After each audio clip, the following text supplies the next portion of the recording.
Hey guys, Sean here. Welcome to the F1 Word and to a little bit of a season look back on this Wednesday evening. A classic F1 Word Wednesday waffle. How are we all doing this fine Wednesday evening? Yes, it's a little bit earlier than we usually do these. We do these every year. Tends to be a little bit close to Christmas. But with me on holiday next week, I'm not going to get a chance to do it before then. So yes, we're going to do it tonight instead. As always, nothing overly structured, nice and relaxed. We're going to start talking about the season at one point and we end up where we end up. If it's a complete and total mess, it'll be perfectly in fitting with the brand. Or in keeping with the brand, sorry. Great start. There you go. Exactly my point. Hey to Michael in chat. I have read your comment, mate, on the ideas for watch-alongs. I'll jot that down and I'll have a think about that and how we can work that one out between us. Hey to Stuart's in chat, of course. We'll get to him in a minute. Hey to Kevin, to Pascal as well, to Lewis, to another Kevin Kelly, two Kevins. Oh, drama. And to Daryl as well. I hope you're all doing very, very well today. Get your questions and comments coming in throughout because it will be very interactive tonight and all should be absolutely fine. So, yes. Oh, what a season. What a season. I've asked you to rate it. So far, 57% of you say it's great, 38% good, 4% okay, and bad when watching a rerun of a different season, I suspect. They thought it was 1%. Pretty bad. Yeah, can't agree with that one. But great, good. I can kind of see that one. But I thoroughly enjoyed it. Almost start to finish. I think even when Max Verstappen was dominating early doors, we still had some good racing. So, yeah, very much looking forward to 2025, I've got to say. But let's hop into Discord and say a very good evening on this Wednesday. Feels weird, Stuart. To Stuart. Hello, Stuart. Hello. Yes, I'm never here on a Wednesday, apart from during testing streams, I guess. So, yeah, very glad to be looking back at what was a very long but very epic season. I love that every time we talk about it, it's very long. It's been a very long season. So long. It's been great fun. It's been 84 years. It feels like it, doesn't it? I mean, look, what a place to start, I suppose. Go back to testing. We've done the testing streams. We came out of that and we thought we had a rough idea where this was going. It looked like Red Bull domination. Haas were rock bottom. We didn't know where McLaren were because they were having their problems, and Ferrari were in the mix, and what Mercedes doing. We really didn't have a great idea of the order, except we were pretty confident Red Bull were runaway favourites and we're going to dominate like 2023, and that Haas were going to be rock bottom, maybe already focusing on 2026. But actually, on those two counts, completely wrong in the end. Yeah. We sort of got thrown through a loop about a third of the way through the season, and testing definitely put Red Bull under the spotlight. They'd come in, they'd redesigned their car in a shock move to everybody, added some side pods, kind of gone for a Mercedes. Well, actually, they took away some side pods. They sort of went a little bit Mercedes style in a kind of, if you remember, almost like a middle finger to Mercedes saying, look, we can make your design work that you didn't make work. Everyone thought, okay, they've come out with another banger again. Everyone was looking one way and Red Bull have gone another way. They were very, very fast. First sort of 6 races of the season, 6, 7, and then just plateaued. And then suddenly we had 3 or 4 teams in the mix every weekend for wins, pole positions, front rows, points. And it all became very unpredictable and exciting. A little bit late to make the championship tight, but it did at least bring us some kind of championship fight. And we were wondering for a while where it would go.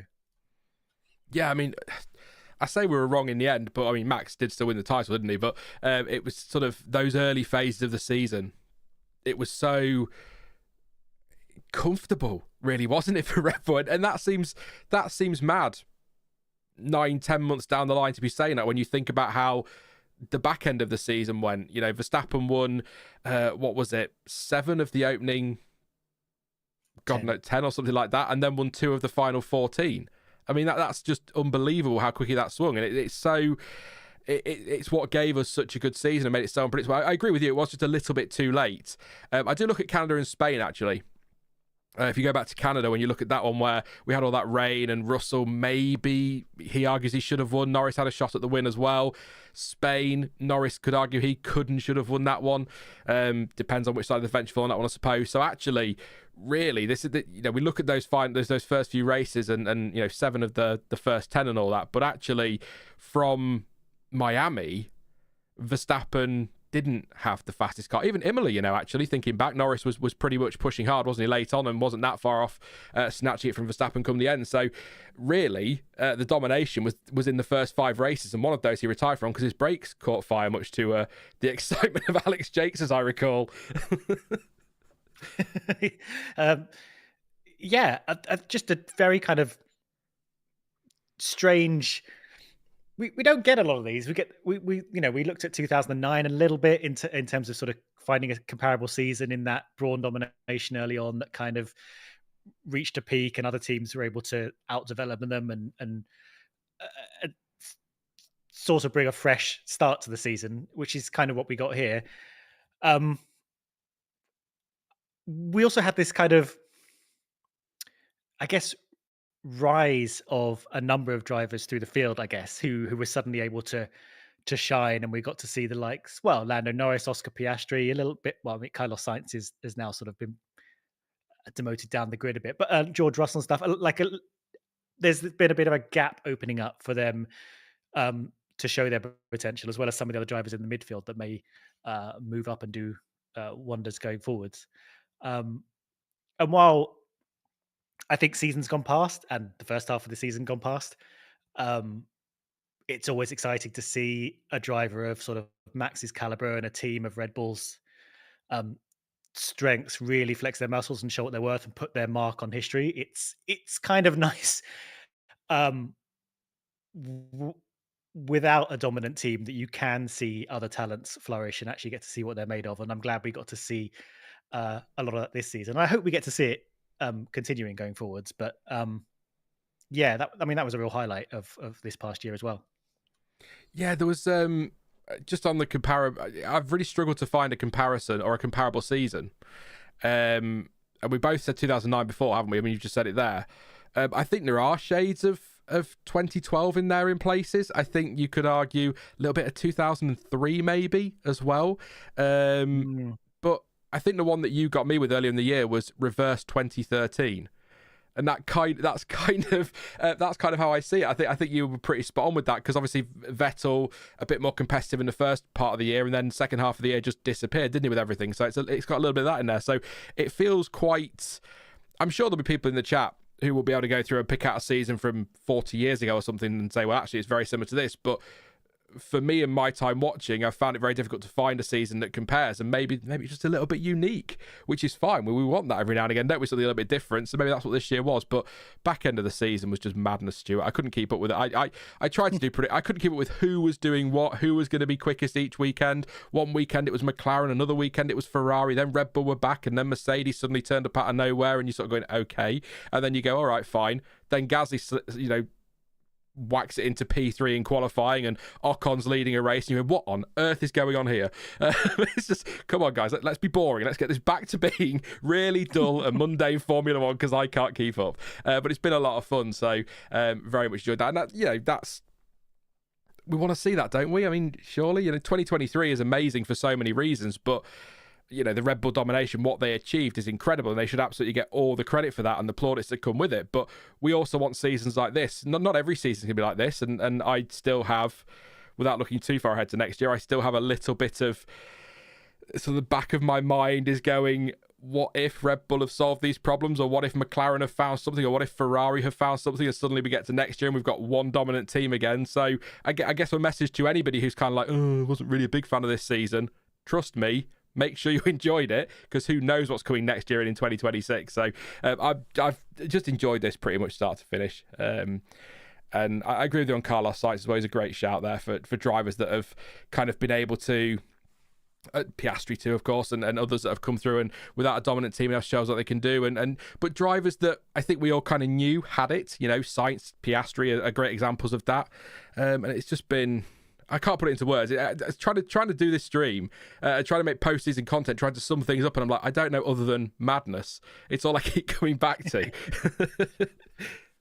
I also think, importantly, it's given us a little seed of hope we can cling to in future, because we could, next season, any season, could start out with one team being dominant, one driver being dominant, and we can always say, that's not always a given that it's gonna last this way. Give it a few races and one team may find something, or the balance may swing the other way. We've got, I think elements of this staggered development time, budget caps, and things that allow slower teams to catch up a bit more readily. So I think even if we don't get a season exactly like this, we can always use it as a little bit of, don't give up hope on this season yet if someone has come out of the gates, which I think is really good for the sport, because we do sometimes get teams coming out of the gates early and nabbing a bit of a lead. Formula Bone, hello, in chat says, if Oliver Behrman has simply won in Saudi Arabia, Ferrari will be Constructors champions. Makes you think. Simply. Bloody Ollie Behrman. Useless. He's fired. Get him out of that house. Don't want him here anywhere. I don't know. One thing I think we need to talk about, obviously, is Max Verstappen. He's world champion again, 4 in a row. Leave it, chat. 4 in a row. Not as dominant, but I was doing my winners and losers for Saturday, and obviously, spoiler alert. This isn't a massive surprise. It's not really a spoiler. Verstappen makes the winners list. I know. He did win the championship, but I was kind of going through stats. Like, oh yeah, it's been tricky at times, and then I looked at his stats and went, has it really? 9 wins. I can't remember what the polls were, but 9 wins. All these podiums, lots of points, well clear in the end. And I thought, if this is a difficult season for Max Verstappen, good God, are we in trouble for the long haul? Unless, of course, you are a Verstappen fan, in which case, no. But yeah, absolutely great for him this season, I think. And it has been tough, jokes aside, to go from the domination of last year and come into this season with a car that seems maybe not just as dominant, but still pretty comfortable, to then find himself suddenly fighting off pesky McLarens and Ferraris every weekend, and a different driver from every team falling back through the field, bad qualifying, a useless teammate. It's not been easy for him. So I'd be interested to know, Stuart, one, your thoughts on his season, but I think as well, one for chat too. How would you rank this in his list of world championships? Because we've said this before, each one of them has been a little bit different in different ways, and I kind of love that. But this year, there's maybe an argument to say it's maybe up there as maybe not his absolute best, but one of his best, rather than down the bottom somewhere, because he did have to fight for it. It wasn't easy. I know the points table at the end, it looks maybe a bit more comfortable than I think people expected at one stage this season, but probably less comfortable than it looked after the first 4 races. But yeah, how are you looking at this season of him? His best, second best, his worst? I don't know. I don't think it was his worst. Thinking about it. I don't think I can give it like a definitive. I think it could easily be his best right now. I think 2021 was very, very good because he had to establish himself and go up against someone who just won 7 out of the last 8 world champion. 6 out of the last 7 world titles. At the end of a dominant streak for Mercedes, and he stepped up. He was hard and fast, and eventually won that championship. And even if he hadn't, it would have been an incredible year for him. This year, and I've said it so many times in post-race streams, he demonstrated that he is, I think, the best driver in the field, and because he's bringing that car as high up as it could possibly finish, barring spins and accidents or whatever, or DNFs. Despite its lack of pace sometimes, despite it being maybe sometimes the third, 4th fastest car on the grid, he wouldn't finish 8th. He would sort of get fight it out with people he probably shouldn't be fighting out with. Never gives up, drives as hard as ever. Despite having a massive gap in the driver's title, he always fought as if every single position was super important. And I think he demonstrated purposefully that you can never count him out, and he's going to be the toughest competitor you're going to find on the track to anyone who's starting to look as if they're eyeing up future championships. Norris, Piastri, whoever. We don't know who's going to have a world championship winning car next year, but I think everybody knows if they meet Max Verstappen on track, he's going to give them hell, and is going to get points where they're available. We saw, yes, he had that kind of advantage at the beginning of the season, but if you look at other teams, other drivers when their car was on top, and there were 4 different teams that at some point did have the fastest or did have the greatest point streak over the last 5 races. Some of them dropped the ball. Some of them didn't maximize what they could. Some of them made mistakes. We can look at every one of those other 6 drivers and say, where they missed points. And I think it's very, very hard to look at Verstappen and say, oh, this is where you dropped points. This is where you could have finished higher. There are very few times when I would have said, oh, well, Max finished 4th, but he could have finished 2nd, kind of thing. So, yeah, as far as this season ranks, I think this season has demonstrated a lot about Max Verstappen and just how fast he is. Yeah, and I think, sorry, I was just having a mini choking fit there for some reason, as we all do at some point during the day. I agree with pretty much. Something you said there, he's going to give them hell if they get anywhere near him. A lot of things that were said this season were positive, but we also had some controversy and people were sort of, the old Max Verstappen's back. I don't think the old Max Verstappen was back. I think that is just Max Verstappen. I don't think what happened in Mexico and Austin that people kicked off about, and Austria that people throw about the blame for and all that. I don't think that's not the old Max Verstappen returning. That's who he is. I think you're absolutely right. We haven't seen that for a while because no one's got anywhere near him. When he's got to fight, he'll fight, and he'll fight hard, and that for me, whilst obviously you can't go over the line, I'm not talking track limits, but you can't go over the line with it. I'd rather see a driver that's going to give it everything out there than someone who's sort of waving by their friend or waving by their teammate, or I'm not going to stick it in there because I don't want to have an accident and then lose the title by a point. I want to see racy drivers, aggressive drivers, feisty drivers, and that's what Max is. So I'll always defend him on that. People. We used to get the same with Schumacher and Senna, and they're dirty, and it's like they're not. Well, Schumacher did cheat, and Senna did take somebody out to win a world championship. So actually, maybe, but they're aggressive and they're feisty, and that's what we want to see in our drivers. So I'm just looking at chat. A few people saying that they think it's his best. John says I think it was one of his best. Dex says Max has been outstanding, especially the comebacks. Wow, yeah, Brazil's an incredible comeback.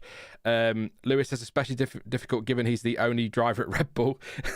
Fair enough. And I saw one other as well. It's his best title in my opinion, says Josh. The Red Bull wasn't the best car for at least 2/3 of the season. So I think there's a lot of debate around who had the best car this season, but it wasn't Red Bull towards the end. There were a couple of races where they seemed to, but just never really came good like it did last year. But no, Max was brilliant this year.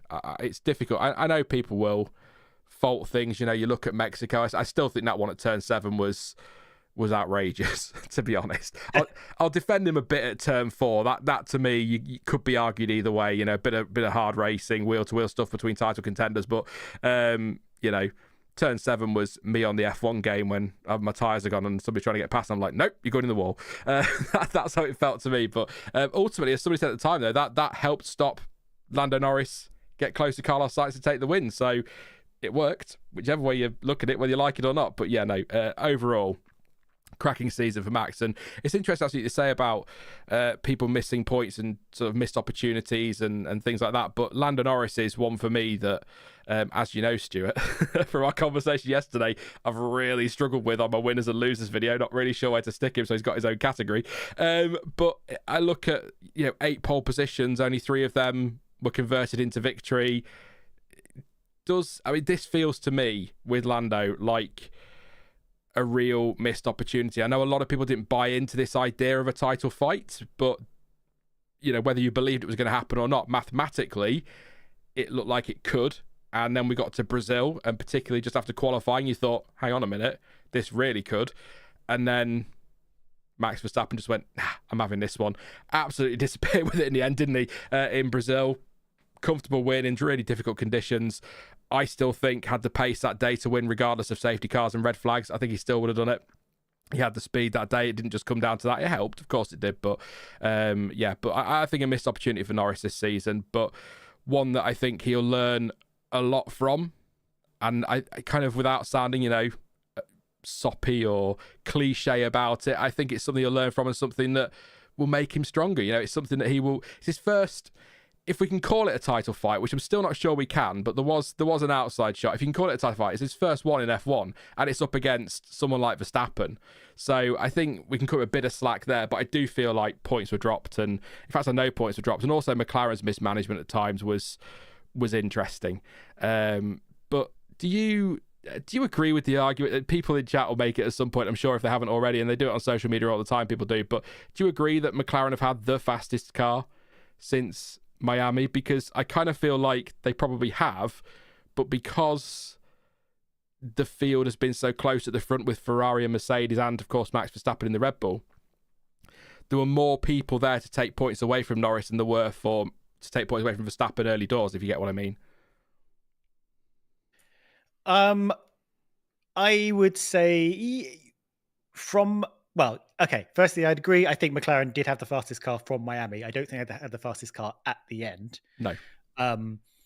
I did a little bit of analysis where I kind of each race, I just summed up each team's last 5 points and sort of aggregate. So you sort of had like a flow of like, which team had been on top for the last 5 races. And yeah, McLaren definitely on top through most of the middle part of the season, apart from Britain when Mercedes briefly took the lead for highest score of the last 5 races. But then, yeah, by the end, Ferrari were definitely on top. But there was this huge period in the middle where McLaren could have taken advantage, and they actually closed up more towards the end than in that middle part. They kind of floundered a little bit. We had kind of long conversations, not necessarily you and me, but just generally in the sport, about how clearly the McLaren's the fastest car, and yet Lando is not closing up the gap to Verstappen, and often Verstappen would somehow keep extending his lead somehow. I think, McLaren historically no stranger to winning races and championships, but actually, they're always in flux. People are changing. There's new management in the last few years and so on, and they sort of found themselves in a good spot right now. And they did show sometimes they're not necessarily as ready to win as Red Bull. They did seem like a little bit ill-prepared sometimes, floundering a bit on strategy, a little bit wishy-washy on what they were doing. I think they decided too late. I don't think it would have saved them, but I think they decided too late in the season that they had to back Norris 100% for the drivers and ask Piastri to play second fiddle, because this happened like 2 or 3 races after they were still sort of giving drivers equal opportunities, making that Lando swap over to give Oscar the ring in Hungary, and getting that tangle in Italy and things like that. All this time not helping them, and then after a number of races had gone by, then deciding, okay, let's go and take Lando for the win, when they could have done it a little bit earlier, maybe bagged some more points on that side. Lando, I think, has shown he's very fast, pretty good strategically. I think he's obviously not as aggressive as Max, but kind of willing to go for it. I think his weaknesses were quite clear to see. I think one of them is actually that he's not as aggressive as Max. And Verstappen, I think, flirts with the line of acceptability. He's very, very smart, and he knows what the rules are, and he knows what on paper is allowed and isn't allowed. And sometimes his temper gets the better of him, as we saw in Mexico, and he does something that's incorrect. But he likes to flirt right up to the line of what's technically acceptable, pushing as wide as he's able to, making his, taking up as much space as possible. Sometimes overtaking off track and then saying he was pushed, and that, he's willing to kind of go as far as possible for that. Lando, not so much. And Norris capitulates to Verstappen, I think, more than Max ever will to him. Like after Austria and that incident of them coming together, he was very vocal about Verstappen going over the line and how wrong he was. But then, like, by the time the next race, he was like, actually, when maybe maybe he should have kept his foot down a bit more on arguing his side of things. I think he kind of is a little bit softer than Max, and that kind of costs him a bit. But the good news is for him, he's very reflective. You can tell race by race, he seems to be thinking about what he did right, what he did wrong, and hopefully that can help him in building up if he wants to do something next season with the championship. Piastri, I think, not quite there, but actually, I think more aggressive than Norris. Yeah. Has a lot of speed, and had a bit of a slower start, I think, to the season. So I think next year, if things stay the same, I think he could come out very aggressive and say, if the title's on, I'm here for it, and you're going to have to deal with the pair of us. There were a number of times this season where he absolutely made sure that he wasn't second fiddle to Lando, even despite team tactics coming to play for a few races. I think he definitely made a very clear point that that's not the role he's playing in the team. I think they've got such a fantastic lineup there, haven't they? Like for the long term, if they can keep hold of it. And I love the difference between them in their rate. You've talked about Lando being good on strategy. He'll sort of say, I don't want these tyres and this is why. Piastri will just go, no, I want mediums, and that's it. I don't need to say any more than that. I just want mediums or whatever. But just on your point about Lando sort of backing down, if you like, after Austria, I kind of not defend him on that one a little bit, but I see a lot of me in him there. In the heat of the moment, I'm quite comfortable getting angry and losing my rag about something, but then 10 minutes later I'm climbing down and I'm sort of looking at it a bit more rationally and sort of go, oh yeah, I didn't really mean it though. And that's just, I don't know, that's just a bit flaky probably. That's probably the problem. But yeah, a couple of comments, random point for you there, Stuart, why not? Hey Alfie, no worries mate if you're late, no worries at all. Lauren says, I've just very quickly and could definitely be wrong, calculated and tallied up the best results of both McLaren's with the fastest lap and sprints included, and says their best results only beat Max by 16 points. Again, Lauren does say that was very quick and could be wrong, but yeah, if that is the case, says a lot about Max this season, I think there. Lewis says they've had the fastest car at times, but not consistently enough to break away from Ferrari and Mercedes and challenge Max. Sarah says the emotional blackmail on the radio at Hungary showed they weren't ready for a title fight. Do you know what annoys me more about that one, Sarah and everybody else, is the fact that that whole situation was completely of McLaren's making. They could have completely avoided that whole thing very easily, but they decided to, I think, effectively undercut or whatever, didn't they, on Piastri with Norris to cover somebody else, and I suppose they have to react to what they've got around them, but it kind of just got very messy on the radio and completely unnecessary. And I think with the benefit of a lot of hindsight now, in the context of the championship, again, with the hindsight, the right thing to do, swapping them back. But at the time, we were just starting to see McLaren potentially challenge, weren't we? And I'm sort of thinking, maybe leave Lando there. Those points could be crucial. As it turned out, no. But that would have put a lot of pressure on Red Bull, I suppose, and Verstappen that wouldn't have been there if, Verstappen had a teammate this season. But that's a conversation for later in the stream. Clancy agrees with that. It's just totally unavoidable. I don't know why. Sorry, totally avoidable. I don't know why they put themselves in that position. But that brings it straight back to what you say, Stuart, about not being quite ready for a title fight, although they did win the Constructors, but the drivers' title fight against someone like Max Verstappen and a team like Red Bull behind him. But like you say, they've got a lot of experience. They've got 9 Constructors titles now, but they like to think of themselves as quite a young team, don't they? Now that Zach Brown's come in and shaken things up, and Andrea Stella and everybody else. So I think they don't see themselves as, historically they are, but not see themselves as the same team as the Ron Dennis-led McLaren.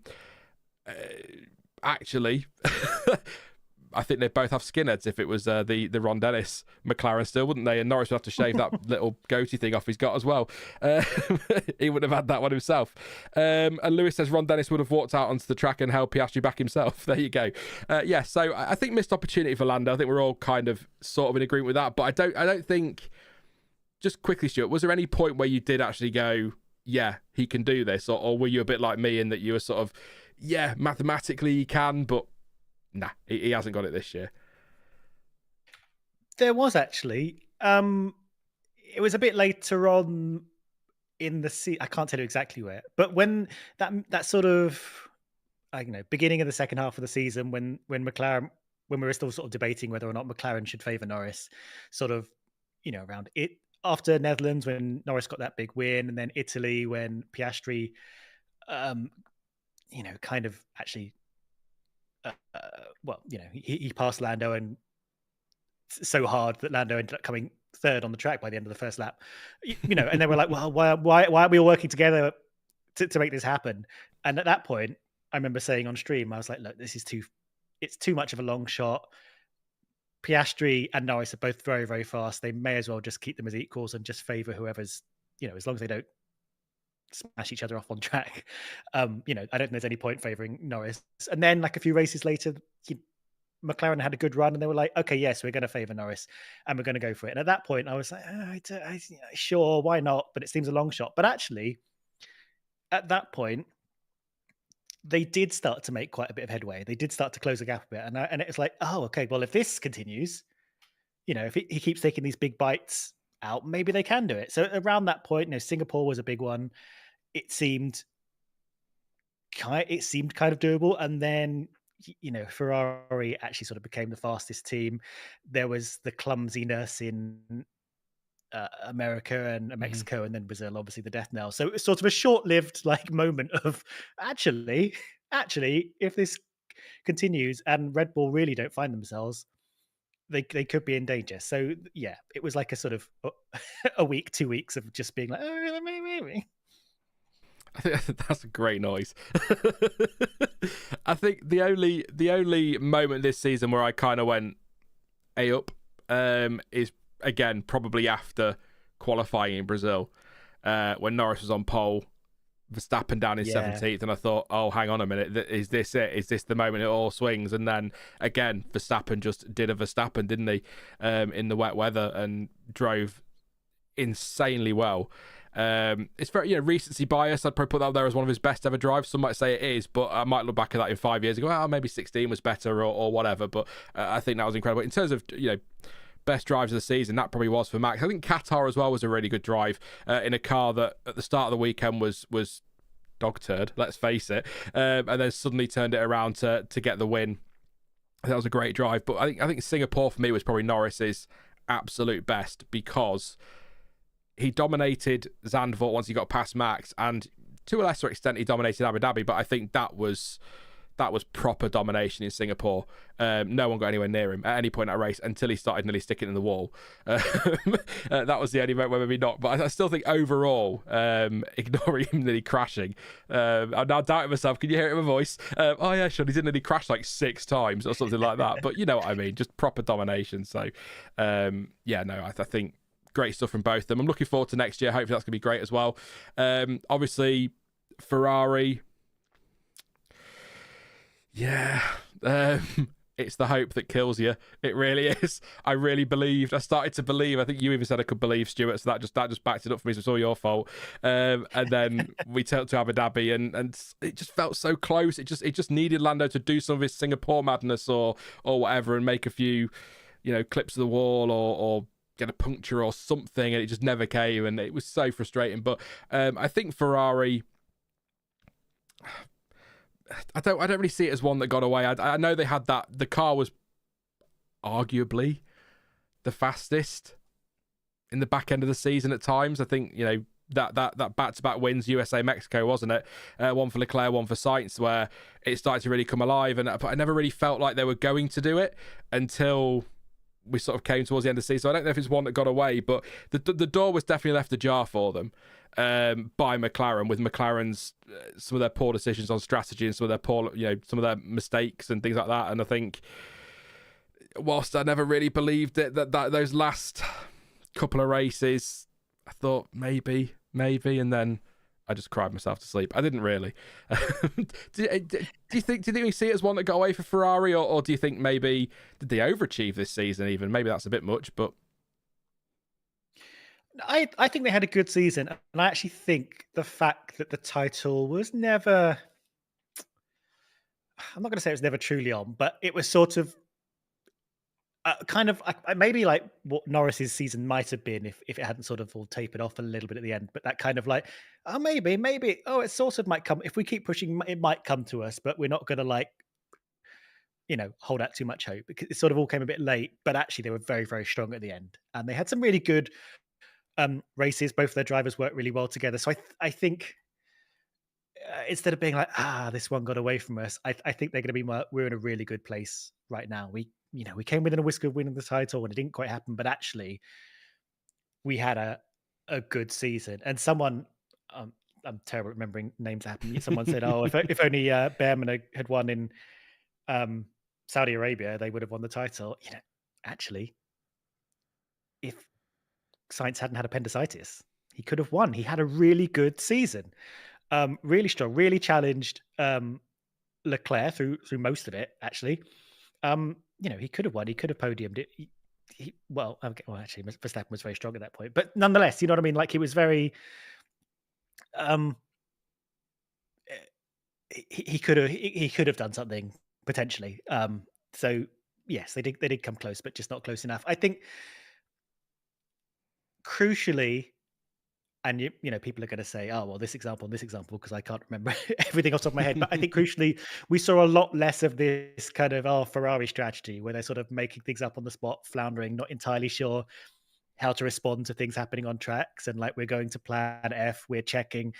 Obviously, there's a little bit. They have a language they use with their engineers, but actually, they seem to be more in control, taking advantage of situations, maximizing what they could get on track. I think we saw a more together Ferrari strategically, as well as them sort of building up technologically and what they're bringing to the track. So, we can't predict what's going to happen over the winter, and its momentum will continue. We've been surprised every year in testing one way or another by somebody. So, we can't say this is how it's going to continue. But as with 2021, but as with 2021, it's sort of just the year before a big rule change, and we're not expecting massive changes on the cars as teams shift focus. So I don't expect huge changes, but again, I could be wrong. But anyway, yeah, they're well positioned, and I think they can look back happy with this year. It's going to be one of those winters, isn't it? And I'll warn everyone in chat now, anyone that's new to F1, get ready for this phrase: evolution, not revolution. That's what you're going to hear all winter, basically. Let's see what it said in chat. The Clan says Ferrari couldn't capitalise on McLaren's weaknesses, whereas Max, not Red Bull, did. Moray pointing out the double DNF in Canada, and I think somebody else said about, again, Moray, if you remember, there was a point mid-season where Charles lost a lot of points. I feel like both championships were on for Ferrari this year, both of them. Wow. Lewis says if Baku doesn't end in a Sainz crash, it might have been Ferrari's title. Good shout there. Kevin says Ferrari won early on in Australia. It felt like their strategists undid them. I'm trying to think of any dodgy radio, but the one that keeps coming to my mind, which means nothing to anybody, is when, I think it was this year, when Charles Leclerc asked the engineers a question, and the engineer just went, "We're not interested," and he went, "Well, that's rude," or something like that. That's all. I think maybe Vegas I kind of have in my head, I don't know, but that was quite a moment there. Ferrari came back into it at the end because of the wing being off, coinciding with the type of tracks it would be good at, and Norris not being good as in the wet as Max, says the buzz. And Ferrari are just nuts getting rid of Carlos, says Kevin. Yeah. Do you think Carlos would have won the World Drivers' Championship in the McLaren? Asks Moray. No. It'd be the same strategist. It'd be the same everything else, wouldn't it? So you'd have the same calls, the same mistakes, but also that Ferrari was rapid this year. So, and even if Ferrari had that McLaren car, the MCL, whatever it is, I don't think either team or any of those drivers, I think, had the edge to think. I think Verstappen had it this year, and I think, as we've just spoken about McLaren and Ferrari, and lots of people pointed out stuff in the chat, everybody dropped points somewhere. It's kind of what I was saying about Max. Everybody, they DNF'd here, they made a bad call here, which is not what Max and Red Bull did. And I think if you swap those two cars around, or if you swap the drivers around within Ferrari and McLaren, I think you're going to end up with a similar kind of story. Maybe a slight ordering among them, but I don't think they're going to win the championship. I suppose one for chat then, to come back at them with one. Would Verstappen have won the title in that McLaren? Yeah, chat. Oh, there you go. You're on a spot now. The thing is as well, I've lost what I was going to say. Yeah, Ferrari. When you look, again, I haven't got the numbers in front of me, but when I said it on Sunday, when you look at the numbers from post-summer break, Charles Leclerc outscores everybody. So actually, when people, I know it's very easy to sit here in December and go back and look at race. Well, if they'd have done this, they'd have finished this position, and that would have made this difference. It's easy to do that for every team. But they had a quick car. Leclerc was scoring well, outscoring pretty much everybody, and you have to say maybe I should have been more optimistic this season, but I'm kind of glad I wasn't, because I'd be absolutely devastated right now rather than just a bit miffed. So there we go. That's positives in everything, Sean. It's the way I'd go on that one. But yeah, no, nothing more on Ferrari really, other than just that it would have been nice. But I did see somebody say in chat, I'll try and find you. Where are you? I think it was Pascal says, to be fair, Ferrari has one of their best, has had one of their best seasons in recent times. Vasseur will get them there. I do agree with Pascal there. I think Fred Vasseur is possibly the answer. That he's the one they've been looking for. With no disrespect to anybody else, I think he'll lead that team properly, and he is doing a cracking job as well. And the turnaround's been great. But yeah, and just a very, very quick mention as well on Mercedes. I don't want to go for every team, but just a quick mention on Mercedes. You kind of touched it earlier, Stuart. There was that point in the summer, wasn't there, where they kind of just woke up for the first time in about 3 years. And they were back-to-back races, and I think they won, unless I'm wrong, they won 3 out of 4, didn't they, between Austria and Belgium? They did indeed. I know for one reason or another, but you sort of look at the first half of their season, nowhere near a podium, all of a sudden winning races, top 3 finishes, and it all just comes alive for them. So there's some hope there for Mercedes fans, I think. Not longer term, but maybe going into next year, they might be more competitive. Going to be fascinating to watch Russell against Antonelli, by the way. That's going to be really interesting to keep an eye on. Can Russell lead that team? But I think there's a lot of positivity at Mercedes now. They were a long way off come the end. I appreciate that, and they don't want to be 4th place and a long way away. But maybe a competitive year next year, get in the mix with those at the front a bit more often, and then focus on the 2026 car too. And who knows, they might find a way back to the top. But I actually think compared to particularly 22 and 23 as well. Yeah, 23 as well. I actually think this year's been a pretty good year for Mercedes, all things considered. Again, it's when you win 8 constructors titles back to back, you don't want to be finishing 4th place. I totally appreciate that, but I actually think it's been a really good year for Mercedes overall. And wins as well, back at the top step. Is it 4 wins or 5 this season? Lewis has 2. Does George have 3? It's 2 or 3, yeah, something like that. But yeah, no, good year for Mercedes, all things considered again. Yeah, really good year. Yeah, 2 wins apiece for them, 9 podiums. I think they still have a little bit of this lingering unpredictability with the car, both in terms of sort of on that kind of micro level, like on the track, like sometimes that from corner to corner or from session to session, they'll be like, oh, this car's behaving weird, or suddenly I can't go in the fast corners, or it's unpredictable. Whereas early in the morning, we set it up and got it all nice and planted. And, sometimes on a sort of more macro level where it's like, oh, we go to Silverstone, everything's going great. We go to, I can't remember how they did in the Netherlands, but whatever. They go to Netherlands and everything's gone wrong and they don't know where the pace is with the car.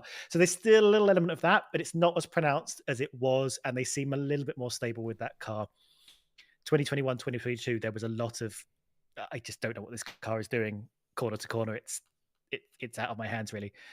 So that's good. I don't have the kind of optimism that I have for McLaren and Ferrari, where they do seem to kind of have things together and set up well for next season, next race kind of thing that I had. Mercedes, there was always this kind of question mark over where they are, where they're going to be. I mean, I'm glad they had, races, occasional, sometimes quite regular races where they were very, very fast and challenging for wins, challenging for poles and things like that. And hopefully for them, this is the, this is the start of building back. Hopefully next year we'll see them challenging for more wins. I think we could easily have a sort of semi 4-way fight between the teams, with probably Mercedes still being at the tail end of that. But just having them there constantly being a threat, I think would be very exciting. And yeah, I'm glad they were much more present than we've seen them the last couple of years, because they're a great team. And I guess the one thing we probably have to mention is Lewis Hamilton, who didn't have his best season. I think he seemed to struggle more than Russell. I think he, as he admitted, got himself into sort of a very bad place mentally. I think it was an element of things. I think it was like, as we were talking about with the car, he wasn't happy. He wasn't sort of at home in the car. Sometimes would struggle to find pace and didn't really understand why. There was a little bit of this kind of, I'm leaving the team. And I think the team is, starting to distance themselves from me a little bit. They're probably not revealing as much about what they're doing developmentally. They're probably holding back, it happens because they know he's off to Ferrari and they don't want to give him, too much to take with him. So a very strange year for him. It kind of a lot of people. It kind of made a lot of people say, "Have Ferrari made this huge mistake swapping Sainz, who's absolutely on form this season, um, the kind of driver that any team would want to have." We've spoken about how Red Bull were mad for not snapping him up as soon as he became available. A Um, lot. yeah, while Hamilton seems to be having this kind of, you know, possibly his worst season ever. Definitely on paper in terms of where he finished overall and things like that. He got a couple of wins, of course, whereas he hasn't for the last couple of years. But I'm hoping this rejuvenates him. He's going to feel happy and home at Ferrari. They're going to make him feel welcome. He's, but this year I think um, the most off the boil I've kind of seen him. I think. I think sorry about a motorbike going by randomly there. Yeah, I think based on this year, it's very difficult not to say Hamilton for Sainz is a mistake. But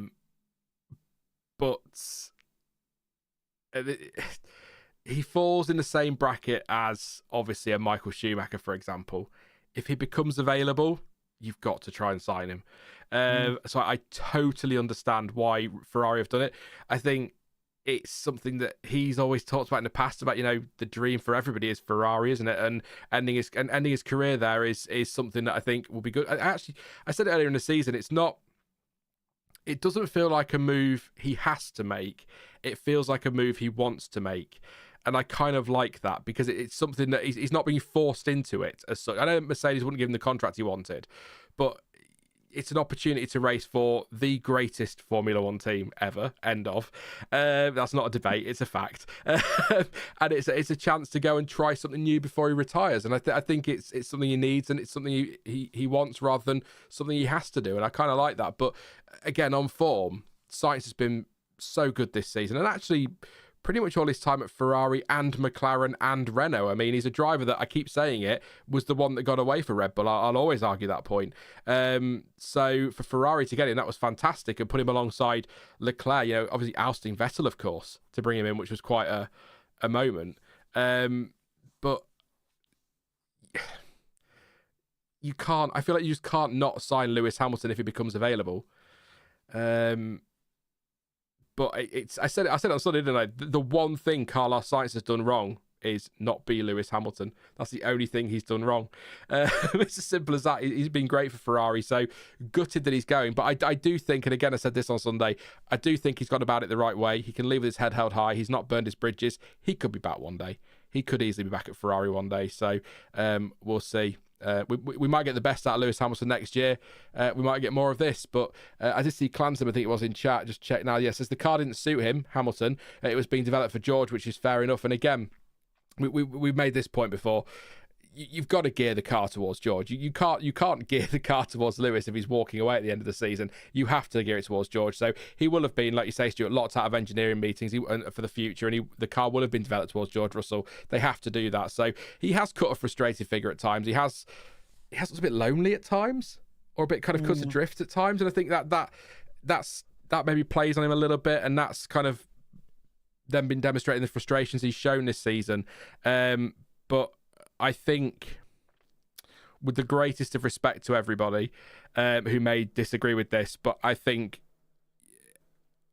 you'd be a fool to write off Lewis Hamilton just yet. Honestly, he could be shocking next year, but he's a 7-time world champion.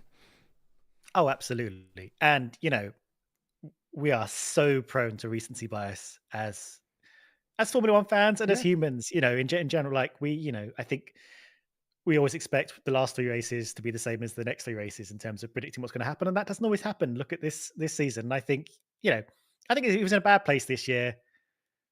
I definitely wouldn't write him off for next year, especially with the way that Ferrari team are going. I think it's going to be very interesting seeing him against Charles Leclerc, who had a very good year, had some tricky times this year, but performed really well. And on the Mercedes side of things, I think it's George Russell showed good form, showed he's clearly ready to lead. He has some similarities to Verstappen in that he's very aware of what's going on in the kind of wider picture outside of his car. He knows what the rules are. He knows what's happening during the race. He's able to make strategies with the team and things like that. He seems very switched on. Um, um, Pace is good. Like I think I think Mercedes will be glad that Russell is showing the form and the manner that he has, and they won't worry that essentially with Russell they've got a Perez and now they've got this rookie, and what are they going to do? Even if they create a great car, how are they going to? I think they're going to be fine going forwards, and with that kind of hopefully with that pairing, or maybe a sort of 2007 kind of pairing with the kind of wise established. I'm definitely not equating Russell to Alonso, but like kind of like hopefully a really fast rookie coming up, with an established veteran, knows what he's doing, team leader. I've paused on that photo, by the way, for a reason. That's on screen. That is, it's my new award I've just created. It's my XPB Images Photo of the Year. I absolutely love that shot. So it's a really tells a story. It's a story, and it's just a really great photo. So kudos to those guys for that one. Obviously Alpine, Haas, and in order as well, can I say, Alpine, Haas, RB. Yeah, so I do like that one. Jordan says, why is the financial aspects of an F1 team not discussed more? Sainz is on better form than Hamilton, but the market value will be optimised by Ferrari's marketing team. Honestly, I was going to say that. I was making a point earlier, Jordan, and then I thought I'm rambling a bit here, so I'll wrap it up quickly. But no, you're right. What he'll bring to them from the marketing side of things, his image and all of that, will be huge for Ferrari, and that is definitely a factor. So of course, yeah, there's that, but we're talking really about the racing at the moment and where he is as a driver this year. It has been, but I mean, as you say, statistically his worst ever championship finish, but he also won 2 races, so you could argue 2022 was worse than this year, but in terms of championship finish, it's his worst ever finished, first time outside the top 6. So interesting one for Lewis Hamilton. But we'll come back to, we'll also talk about Perez next, but we'll just go on to, seeing as it's on the screen, we'll go on to that battle for 6th place that kept us all, especially Kevin, I assume he's recovered from this by now, in the battle for P6 in the Constructors. Great fight back there, great stuff from Alpine. I mean, where did they come from? At one point, I think, in the opening 7 races this season, and they turn up with double podium. Gasly suddenly comes alive as the car finds some sort of form, and they seem to get it right, and I think the future looks a little bit brighter for them than it did over the summer with the ending of the engine project and the poor start to the season. So that's nice to see at Alpine, but that was a fight that really kept me engaged for some reason. I was really into it for this battle for 6th place, which as a fan I suppose doesn't really mean a thing, but for the team it's worth so much money, and that was such a fun fight. But I have to be honest, Stuart, I'm a little bit gutted for Haas. I'm happy for Alpine, but I just feel, particularly for Nico Hülkenberg and the brilliant season he's had in that car, I really feel for them, because at 6th place would have been their best finish since like 2018 or something like that, and they've came out of nowhere this season. We expected nothing from them, and they could have had that 6th place. They were hanging on, and then just one, again, no disrespect to Alpine, but one bad wet weather race that can flip everything on its head, literally flipped it all on its head. Also, Hulkenberg being pushed back on track by marshals won't have helped, but that's a different conversation. Yeah, kind of gutted for them, actually. I thought they didn't deserve it. You earn it, don't you? But I think Hulkenberg's been brilliant this year, and I think Haas have been really strong, and I felt like finally, after all these years of poking him with a stick, they were doing something, Stuart. Finally. Yeah, I do kind of feel the same, actually, because I think, without that one outlying thing from Alpine, as you say, it would have been different. I think it would have been squarely, quite different. I think Haas would have got 6th pretty easily. They got a big bunch of points across Austria, Britain, 12 in Austria, 8 in Britain, which kind of helps. That was essentially their sort of little hump where they grabbed a bunch of points that kind of put them in good stead. But they were getting a point here, 3 points there, fairly regularly. A bit of a slow start to the season, but between Hulkenberg and Magnussen, you always could count on them being either on the fringe of the points or just on the inside of the points. Another 8 points in Mexico and stuff. The end of their season was actually, very good. They didn't get any points in Brazil, but that was sort of a weird race in itself. But 2 in Singapore, 4 in USA, 8 in Mexico, 4 in Vegas, 2 in Qatar, 4 in Abu Dhabi. they had a good run, and actually another team that seems to be much more together than they have been. They've been a little bit kind of chaotic and in flux over the previous seasons, and as I often said, I don't know who they are as an identity, and now I'm starting to feel for who they are. They're sort of a scrappy, go-getter engineering-y kind of team. That's the feel I'm getting for them. I'm getting a sort of Williams-y kind of feel for them now, and they becoming a team I'm happy to root for. So that's exciting. Brand new lineup for next year, of course. But this year, I think you kind of got to say Magnussen and Hulkenberg very strong, very consistent. They had some good races. They fought some good battles on track. Alpine, I think, also did good things with some of the cars they had. They kind of had a falling out between those drivers, which wasn't that unexpected. Monaco comes to mind, of course. But both of those drivers in Alpine did well. I think Gasly kind of propped the team up more in the second half of the season, especially with some really solid qualifying efforts, which meant they could, they were high up on the starting grid and could kind of work from a better platform going forward. And that's the kind of thing that helped him a lot in Abu Dhabi, actually, because he held third. God, it was only like 3 days ago, but he held third for like the first stint, I think, holding off Russell and things like that. Kind of giant killing efforts that kind of sort of came very late for Alpine, but were still very impressive. RB, of course, slightly less impressive. They had a better kind of first third of the season where they were bringing in a bit more points. It was like Haas, but times two, kind of like they're just bringing in points a bit more consistently, and then kind of dropped off in the second half and weren't able to keep pace. But there's often not a lot you can say about RB, especially this season when they had that stupid name. They didn't really have an identity. They didn't really have you didn't really have a sense of where they were as a team. They had to swap their drivers halfway through, and things like that. And RB being 6th, 7th, 8th feels right. Yeah. Neelish makes a really good point in chat. Says Haas had the pace last year, but had abysmal tyre wear problems. Arguably, this year was just a continuation of that. Obviously, they kept up in development with the tyre problems fixed, which I think. Well, I'll put him in there, but I was going to make the point as well. And I think, again, we touched on it either in DMs or on a stream recently, but the job that Ao Komatsu's done to kind of turn that into, not to be awful to Gunther Steiner, but it feels like a more coherent team.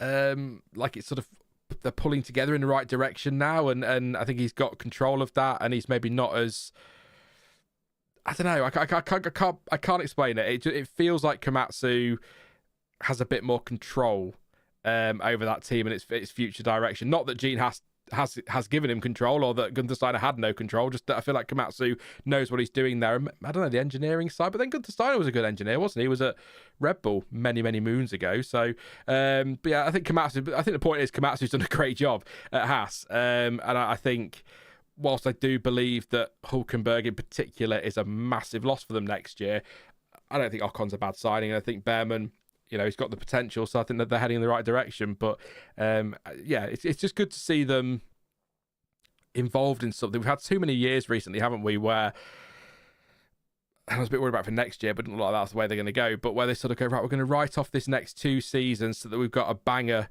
for the new regulations, and then it's like, oh, here we go, here come Haas in 2020. Oh, is that it? There's still nowhere. You're like, oh, for God's sake. But yeah, no, really pleased with them this season. I agree on RB. The sort of reverse season, didn't they, really? Great start, poor finish, but then they were messing up with their drivers as well. So, I mean, difficult to take them too seriously. But Alpine, good stuff. Like I say, positivity there, but I'm still gutted for Haas, but happy for Alpine, the Enstone team. They'll always have a soft, a place in my heart. I'll have a soft spot for them after the Schumacher days. Hulkenberg was brilliant this season. I'm happy to have him back at Sauber, says Pascal. Yes, back at. I realised that today I was doing another video. Left Force India, went to Sauber, back to Force India, then he ended up in a Renault, then he ended up at Haas, then he's going back to Sauber because he just likes doing that, does Hulkenberg. Also shows how long he's been around. Also, remember his pole position in Brazil in 2010. Just saying.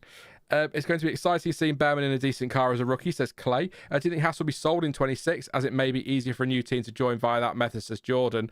I think of the teams on the grid at the moment, if I was to bet on it, which I wouldn't, I'd probably say Alpine are most likely to be sold. I think Gene Haas is quite happy with what he's got there. I think he enjoys it. I don't see Red Bull letting RB go. Sauber have been sold. Williams have been sold.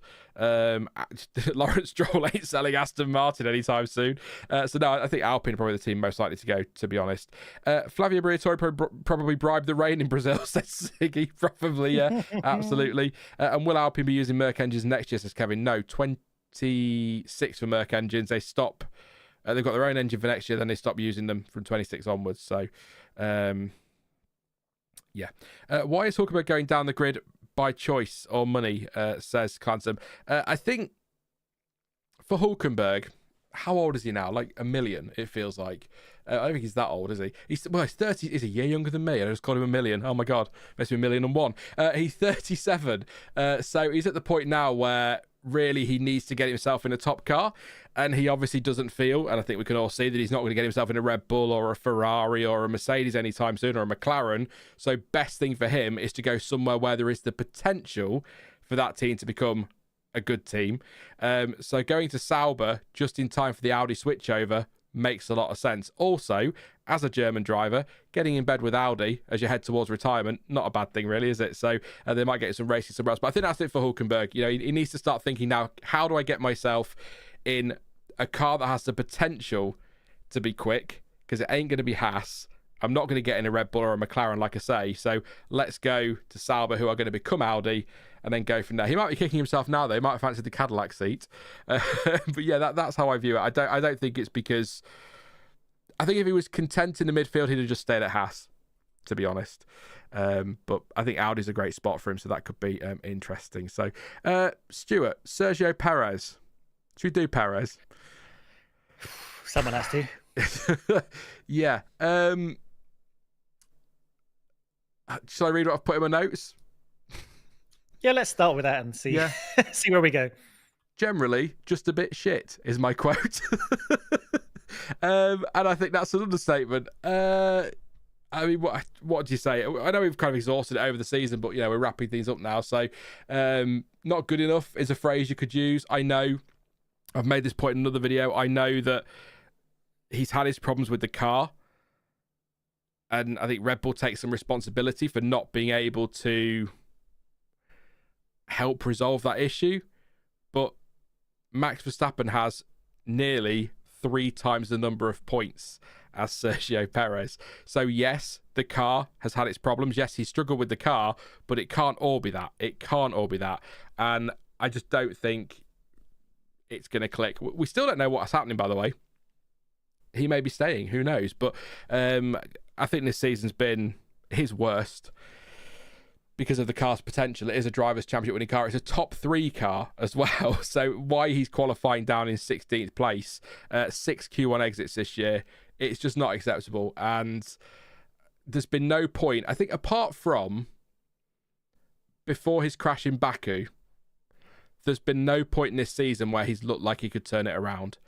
And I think for his own sake, I think for Red Bull's sake, I think for his fans' sake, it's probably a good idea for him to sort out whatever he's sorting out with Red Bull quickly, get himself a year out, and spend next year sucking up to Cadillac and see if he can get on the grid for 26. I think it would do him good to take a step back. The pressure to that team anyway will be tough, but also if you're not performing, they're even tougher. I wouldn't want to be on the wrong side of Helmut Marko. Yes, he brings a lot of money. Yes, he struggled with the car, but I don't see how you keep a driver like that in a team that have gone from dominant Constructors champions to 3rd, and a driver who has 3 times more points than another. It's not acceptable. 100%. And I actually think your Cadillac idea has a lot of merit, actually, because they're going to need someone to develop that car in the next year, spend some time in the simulator, spend some time, possibly on track with a sort of dummy car, bringing a lot of experience. He's North American as well, which is, part of their market. Things like, he brings, that Carlos Slim money. There's a lot going for Sergio Perez that has not been borne out on track this season in the points, in the qualifying, in what he's been able to achieve, 297 points behind Max Verstappen. And if that gap was a driver, it would have come fourth in the Drivers' Championship. It is massive. I think I saw a stat somewhere, and I haven't calculated to back it up, so it could be nonsense. But apparently, the gap between Max Verstappen and Sergio Perez is higher than if you added up the gap between teammates of everyone else. Yeah, I saw that one. Yeah, yeah, it's quite monumental. And you're right, like he wasn't happy. He struggled a lot. Some of it is down to Red Bull. I think historically they've just been very, very bad at managing more than one driver. They focus on their favorite driver and don't seem to be able to like help their second driver at all. I don't know what it is about that. I clearly his problems are secondary in what they choose to focus on, and it's been kind of sad. And I do think he does need to step back. I don't think he's going to find a seat for next year, but I do think taking a step back and rebuilding. It's worked for some drivers, just taking a year out, going to do something else. If it was working with Cadillac, if it's going to race in another series, if it's just doing a few exhibition things here and there, clearing his head, it could work wonders. It could end up doing sort of a Daniel Ricciardo, and then halfway through next year, some team realizes one of their drivers is a load of rubbish and they need someone with a bit of experience plugging that gap. But it's not good enough, and we've sort of had to go through this long, agonizing process of just kind of knowing he's going to be fired, but nothing being confirmed, and having to ask him every single race, "Are you still going to be here next year?" And him having to go along with it. It's not been good for anyone. It helped tremendously in the entertainment value of the constructors battle, though. So I'll thank him for that. Yeah. I do feel sorry for him though, and I know people don't get so soppy and personal about it, but I do, because I think we know, Stuart, and we'll bang this drum until the day we die. We know Sergio Perez is better than what we've seen this season. We know that. And I've just seen someone in chat mention Aiden's video. So they did a video about Checo recently, and he was right. Checo is this generation's Fisichella, king of the midfield, rubbish in a top car. Sergio Perez in a midfield car always punches above his weight, or always did. And I think that's where I'd imagine Cadillac will aspire to be initially when they first get on the grid, is to be in that midfield fight. So having a Checo on board, whilst people say he's past it, that's fine. That's an opinion, you're entitled to it. But whilst he may have had a bad season, having a Checo on board in a midfield car isn't going to be a bad thing. Taking a week, he's had a few weeks, take a year away, take a breath, and just, find himself again.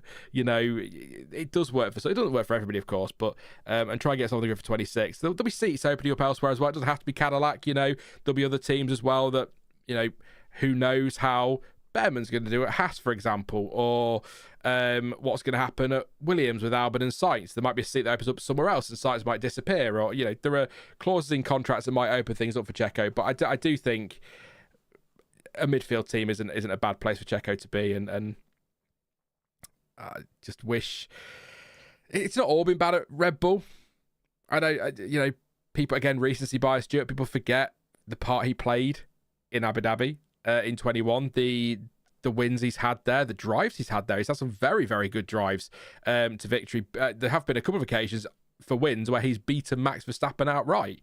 But it's not been good enough this year, and they can't stick with him. So I am surprised. I saw, was it Kevin or Alex? Hey, Alex, say in chat that he's surprised we've not heard any news yet. I'm really surprised we've heard nothing yet. And I've not really seen a lot in the rumour mill either. It's the same old stuff. Lawson favourite, Tsunoda, who, by the way, if you've seen the testing pictures, absolutely suits the Red Bull colours, and the 22 looks great on the car, so just saying. Which of course is the only thing to take into consideration at Red Bull. That'll look great on the car, he'll do, rather than form. But it's tough to kind of, I'm gonna look at the stats. Where are they? Here we go. So Sergio Perez this year, there have been a couple of outliers which I will remove, to be fair. So Silverstone, for example, he was 12.1 seconds off in quali, but he set his pace on a wet track, and Verstappen did it on a dry one. But he's getting on for a second. He's getting on average a second off Verstappen in qualifying, which is just too big a gap. In fact, let's just remove it. It was so 7/10 between them, which probably sounds close as some thought, actually. So it's not just a race issue, is what I'm getting at. This is, and as we said in qualifying, it's a 1-lap pace issue as well. So I don't know what's wrong with the car. I don't know what he's struggling with. I know he likes, a nice front end on his car, doesn't he? And maybe they're not going to do that for Red Bull because Max Verstappen maybe doesn't. But I'm just trying to make my point. I'm just getting it all mixed up now. But it's not, what I'm saying is it's not a one issue thing, is it? It's not just the car. It's not just Perez. It's not just race. It's not just qualifying. It's everything just hasn't clicked from this season, and it's infuriating because we know he's better than that. But unless he is past it, Stuart, it happens to everybody. How old is he? 34. Oh, Jesus. But yeah, no, maybe he is. I don't know. I'm going to stop talking because I'm rambling now. Out of frustration, I think, more than anything. Yeah, I mean, you could just keep going on and on. The stats are kind of harrowing. His average. I haven't removed any outliers. His average race position was 9.6. He was bringing about 5.2 points home per race. What else have I got here? Average grid position 9.3. It's compared to Verstappen 3.5. Better than I thought, actually. To be fair, quali. Yeah, eliminated in Q1 6 times. Not great. Average grid to flag lost. Average. Well, total grid to flag position changes. He's lost 7 positions over the course of the race. He lost about a third of a position every single race. From his starting point, which isn't great considering his starting points weren't great to begin with. And he did make some, climbs through the field, but not actually to the extent that that he used to. I'm even losing track of like Perez's good and bad seasons. Last season, he went through a bit of a doldrum in the middle where he had some qualifying issues. He didn't make it to Q1 like 8 times in a row or something, but actually that preceded a Sergio Perez climb through the field. And I think that's been less pronounced this year. So he hasn't sort of been able to even do that.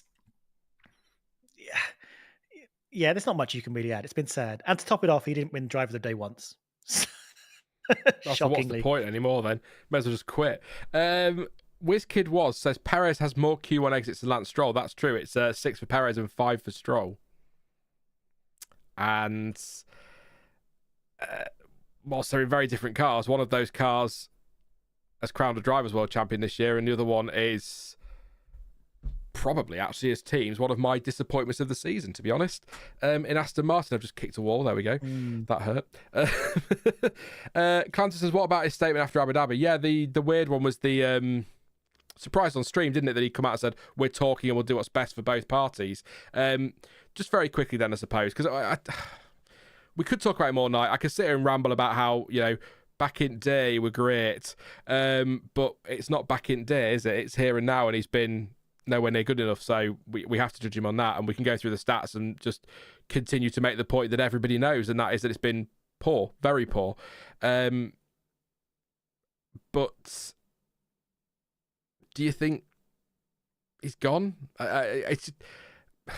The fact we're Wednesday and there's been nothing, I know these things take time and maybe they're negotiating, I don't know, but I feel like we'd have heard something by now if it was happening right now, but then, it is only Wednesday after Abu Dhabi, so it could be a while yet, but would you be absolutely stunned if he's on the grid next season with Red Bull? I would be, and I think it would speak more to Red Bull's lack of options than a renewed faith in Perez. I don't think they'd be concerned with things like being stuck by contracts. I think they would pay for it if they could get someone in there. So I'm going to assume they're going to take a punt on someone, and I would be surprised if someone's in there. But Red Bull are weird. He could be there. It could be Verstappen they sack. You never know. That'd be a story, wouldn't it? Kevin says they will announce it on Christmas Day. Hey, Checo, you were out, maybe. K-Mag got sacked on his birthday, didn't he? So Clancy says Spa summed up Checo quali 3, finish 8. Alex says if you're doing worse than Stroll, that says enough. And WizKid was followed up their comment by saying, consider also Lance's worst weakness is quali. There you go. If we don't hear anything, that means Perez was too expensive to buy out, so we are keeping him, says Moray. Kevin's printing a Checo was checked out t-shirt. Fair enough. And then it says, just say it, he sucks. And there was one more I wanted to read. They're on Tsunoda and co. But yeah. If it was an investment, you'd get rid of it. There you go. So that's it. I'd be surprised if he's there next season. But then I'm very, never expecting McLaren to win a Constructors this year. So you never know, do you? You never know. What we'll do then is just to sort of calm down on the waffle and the ramble, which is kind of my MO, so I don't know why. But chat, we'll start off with the negative. Why not? Team or driver? Who's been your biggest disappointment of F1 2024? Team or driver, or both if you fancy it. What do you reckon, Stuart? I've already revealed my team as Aston Martin. But what about you for team and or driver for biggest disappointment this year? It's hard to beat Aston Martin, isn't it? Hang on, let me get my little team sheet. I spent all day building the biggest Excel sheet known to man. I would, okay. I'm sure I'll give you Aston Martin to say your piece about. I think probably Sauber, because I think we know they're better than that as a team. There's a couple of reasons why Sauber. Obviously, they've struggled to deliver all season long. They got those points at the end of the season. They almost got a few more points on Sunday. They found some pace a little bit towards the end, but most of the time they've been sort of out of it. They've struggled. Bottas and Zhou are better than they were able to deliver. It was very sad to see sort of Bottas go on a low and seem to have so much regret over even joining that team. We also know this team are going to turn into Audi, and there's a lot banking on Audi being this big new works team joining. They've been courting Audi for goodness knows how long, and you kind of hope the platform they start with is a little bit higher than it is now. We know they're making some moves behind the scenes, but we kind of don't want Audi to come in shiny and silver and red and be at this position. We kind of want a bit of a step up. And we don't know what 2026 is going to be like, but there is that element to it. There's also the fact that it's a great color scheme, and you can see them from a mile off, which you can't say for a lot of teams. And unfortunately, there's nothing to look at. So disappointing for that team. I've got a soft spot for Sauber. They've been in F1 for ages. They're a proper, engineering garageista independent team, and I kind of don't want them to fall by the wayside. And they didn't really. They're not that far off. They're not unsalvageable. But I kind of hoped for a little bit more from them, and a bit more points, and a bit more getting into Q3 and that kind of thing occasionally that we saw from basically 6 through 9 in the team's order. Yeah, I think can't disagree with that. I think they were a disappointment, weren't they? But bit of a transitional period, so maybe to be expected in some ways. But this bad was not what I expected, to be fair. I'm sure Pascal's not enjoyed this season. Poor Pascal. But Qatar was a good high point, so there you go. On Aston Martin, I think the problem with Aston Martin is it's funny because this year was kind of a continuation of their drop in form last year. So in some ways, it maybe isn't totally surprising. But I look at that team, the ambition that Lawrence Stroll has got, the fact they've got Fernando Alonso on board, the changes they're making, the fact they were fighting for podiums at the start of last season. In fact, were probably the second best car last season at points, if not for a good chunk of the first part. But this season, just kind of nothing, really. I mean, Fernando Alonso has, again, his back will be killing him. He's going to need so much physio when he retires for carrying that team. They scored at the first 7 races, all with Fernando Alonso. That's the doorbell. And Lance Stroll got 3 points finishes to Alonso 6. Then kind of mid-season goes a little bit flat again. But then back end of the season, Fernando Alonso wakes up and starts delivering again. And I think he's been absolutely great for them. And without them, without him, they'd be nowhere. Absolutely nowhere this season or ever. He's absolutely carried them. But I'm just really disappointed with. I expected so much more. All the talk, and what is my nan used to say? All frills and no knickers.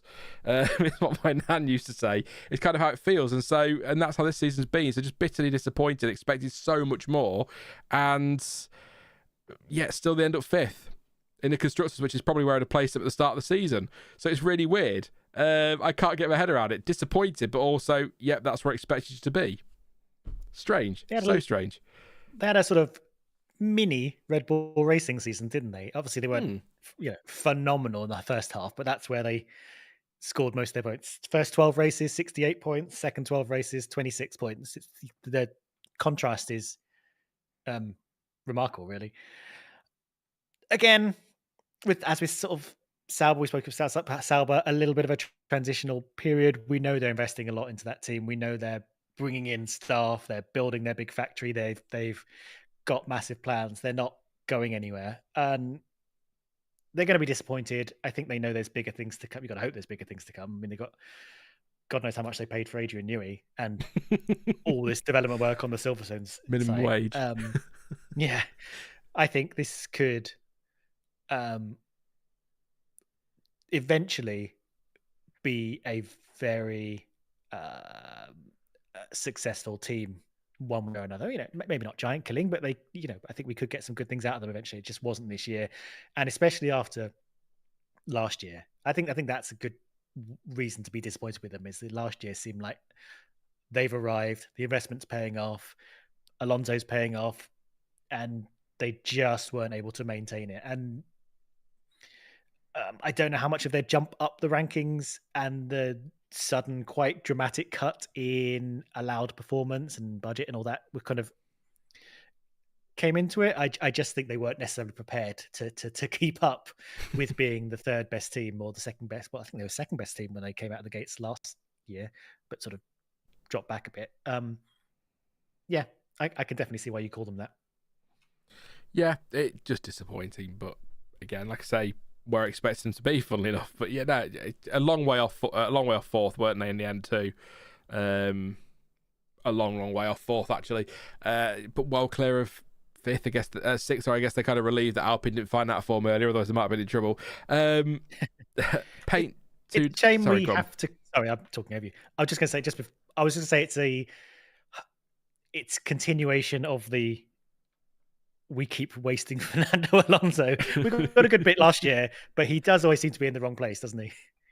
He does, but he might be in the right place now with Adrian Newey coming in. Honda, of course, as well. New regulations, just in time for him to retire. He gets a fast car. It's about right, isn't it? For his luck. Peyton Tooney's gone with Sauber, disappointed with the season. Yori said Perez. Lewis says Aston Martin for team, Perez for driver. Darrell's gone with Perez as well. Kevin says Aston is my biggest disappointment. Sauber took the kick. Sauber 2 literally, says Alex. Dell says V-Carb are pretty disappointing too. Greg's gone with Perez for driver and V-Carb for dropping Ricciardo. Josh agrees on Sauber. Nick says Andretti. Johnny says Aston for team. Checo, Danny Rick for driver. Kevin says Bottas driving around like he's lost is a sad sight. Yeah, and as you pointed out, Sunday, Stuart, his quotes last weekend were pretty sad to see as well, but understandable in some ways. Neela says Alpine was legitimately serviced for several races while being a works team. M. Harati says Sauber, Perez and Stroll.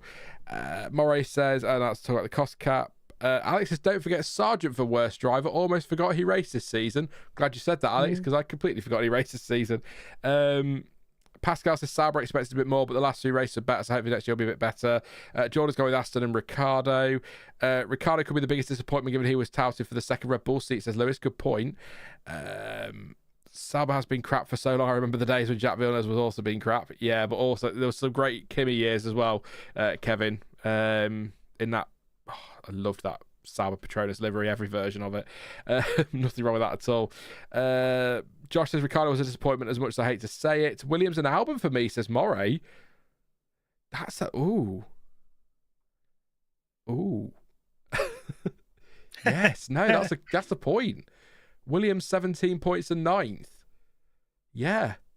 Moray. You win. That caught me off guard of the day. Albon as well. I think you've said, Stuart, before that interesting to see how things went when Sargent went and Colapinto first got in the car, and Albon suddenly looked a little bit, oh crap, I've got a teammate that can race me now, I'm in trouble. You didn't word it exactly like that, of course, but yeah, no, Albon's potentially a fair shout. A couple more then. Arguably Sauber has a bigger turnaround than Alpine, but it was masked by them starting lower. And Stroll in Brazil was my season highlight, says Alex. Oh, true. That was quite the moment. But yeah, I think in terms of driver disappointment, it's difficult to look beyond Perez, isn't it, really?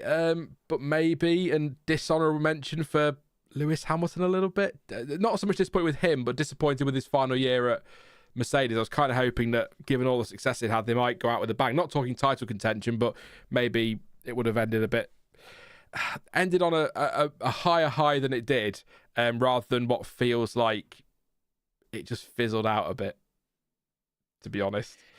Yeah, it's kind of got shades a little bit of maybe Vettel in his final Ferrari year when things just weren't working well and he was a bit miserable, and it wasn't the driver we know.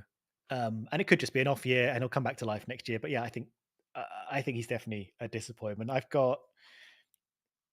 think there's definitely an honourable mention for Ricciardo, because I think he had that sort of half a year sabbatical last year and then got drafted back into RB or whatever they were called last year. Had a stumbling start because he broke his hand and then had to step away again and then come back. And then we thought, okay, this year we're going to see him kind of establish himself again. He was eyeing up that Red Bull seat, wasn't he? When as it sort of before, I think Perez kind of got that contract. There was like, oh, Ricciardo's one of the drivers in line for that Red Bull seat. That's what he's aiming for, and he just never really delivered and then eventually just got unceremoniously sacked after Singapore, which was kind of sad, really, after all that Ricciardo's brought to the sport. So, yeah, it was a disappointing year all round for him, really, when we've seen so much of him over the years. Just to let you know, in very exciting breaking news, the World Motorsport Council has rubber stamped all those things that they were on about a few weeks ago with the gender neutral language, the refining of the regulations, some new regulations called operational regulations, because that's how you simplify regulations, by adding more, and heat hazard stuff as well for the cooling kit for the cars and all that has been approved for next year. So just so you're aware. I'd have to look up what operational regulations means. I could tell you. That's a good thing. Go on. Oh, well, I could try and tell you. So operational regulations. They will, apparently the statement says they will regulate certain F1 team activities that take place away from the race weekend. For this initial version of these regulations, certain elements that have been historically included in the sporting regulations have been transferred, such as limitations to aerodynamic testing, power unit testing, and mandatory shutdown periods. Okay. I mean, I'm all in favour of things being formalised in regulations, and maybe this will actually be clearer by separating out stuff that belongs in a different category of regulations. We just have to make sure we've opened the right PDF when we're referencing stuff. Just not all that exciting. I was looking for something that I saw earlier that I meant to bring up on stream, and now I can't find it, which is really, really annoying. It's so annoying. Yeah, so I just had an email as well to rate my delivery driver. Sorry, no. I can't think of anything more terrifying. Why did I not find that? Here we go. Here we go. Found it. So, Williams have topped the repair bill list for the season. I'll give you a second to get over that one. I am shocked. 13.8 million euros. The next on the list, if I can find it, were so Williams, 13.8 million euros. Red Bull, second place, 6.1 million euros. That's wow. That's crazy. Ferrari third, 4.8, nearly 4.9 million. Aston Martin fourth, yay for them, 4.3 million. Mercedes 4.3 million, not far behind. Racing Bulls 3.6, Sauber 3.9, Haas 2.6, Alpine 2.7, and McLaren 2.3. And of course, as we know from what Pierre Gasly says, all that 2.3 must have been from Esteban Ocon. Yeah, I was going to say, I think Gasly's got zero, well, what they're calling zero crash bills, which is impressive as well, on top of the other things he's done. I just thought I'd share that bit of information. That's a lot. That's a big bill for Williams, substantially more than anybody else, which is, again, awful, but not totally surprising.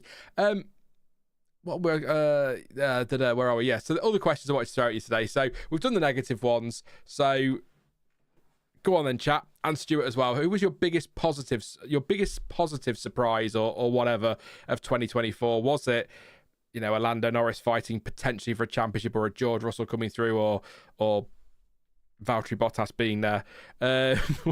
What's your positive? Driver, team, whichever. I don't mind. I mean, if we're allowing abstract concepts, just not the championship, but the competition between the top 4 teams suddenly coming alive after Miami or whatever, and actually being able to go into every race, being like, I don't know who's going to win, I don't know which team's going to be on top, going, from the grid to the flag, not knowing who's going to win, actually having some real good battles. Like, what a lovely surprise that we didn't see coming from testing, we didn't see coming from the first few races, and then suddenly we had a really interesting season going on. Sure, we didn't have a big driver championship battle on our hands, really, but I think that was a pretty exciting surprise for us. And I guess as a kind of corollary of that, the sort of absolute resurgence of McLaren and Ferrari, who, look back historically, those are like teams that have done some of the biggest things in the sport, and they've sort of been in the doldrums for quite a while, never quite there. Ferrari, I think, in their longest title drought ever, both of them actually, I guess, and suddenly coming through to fight each other for a title.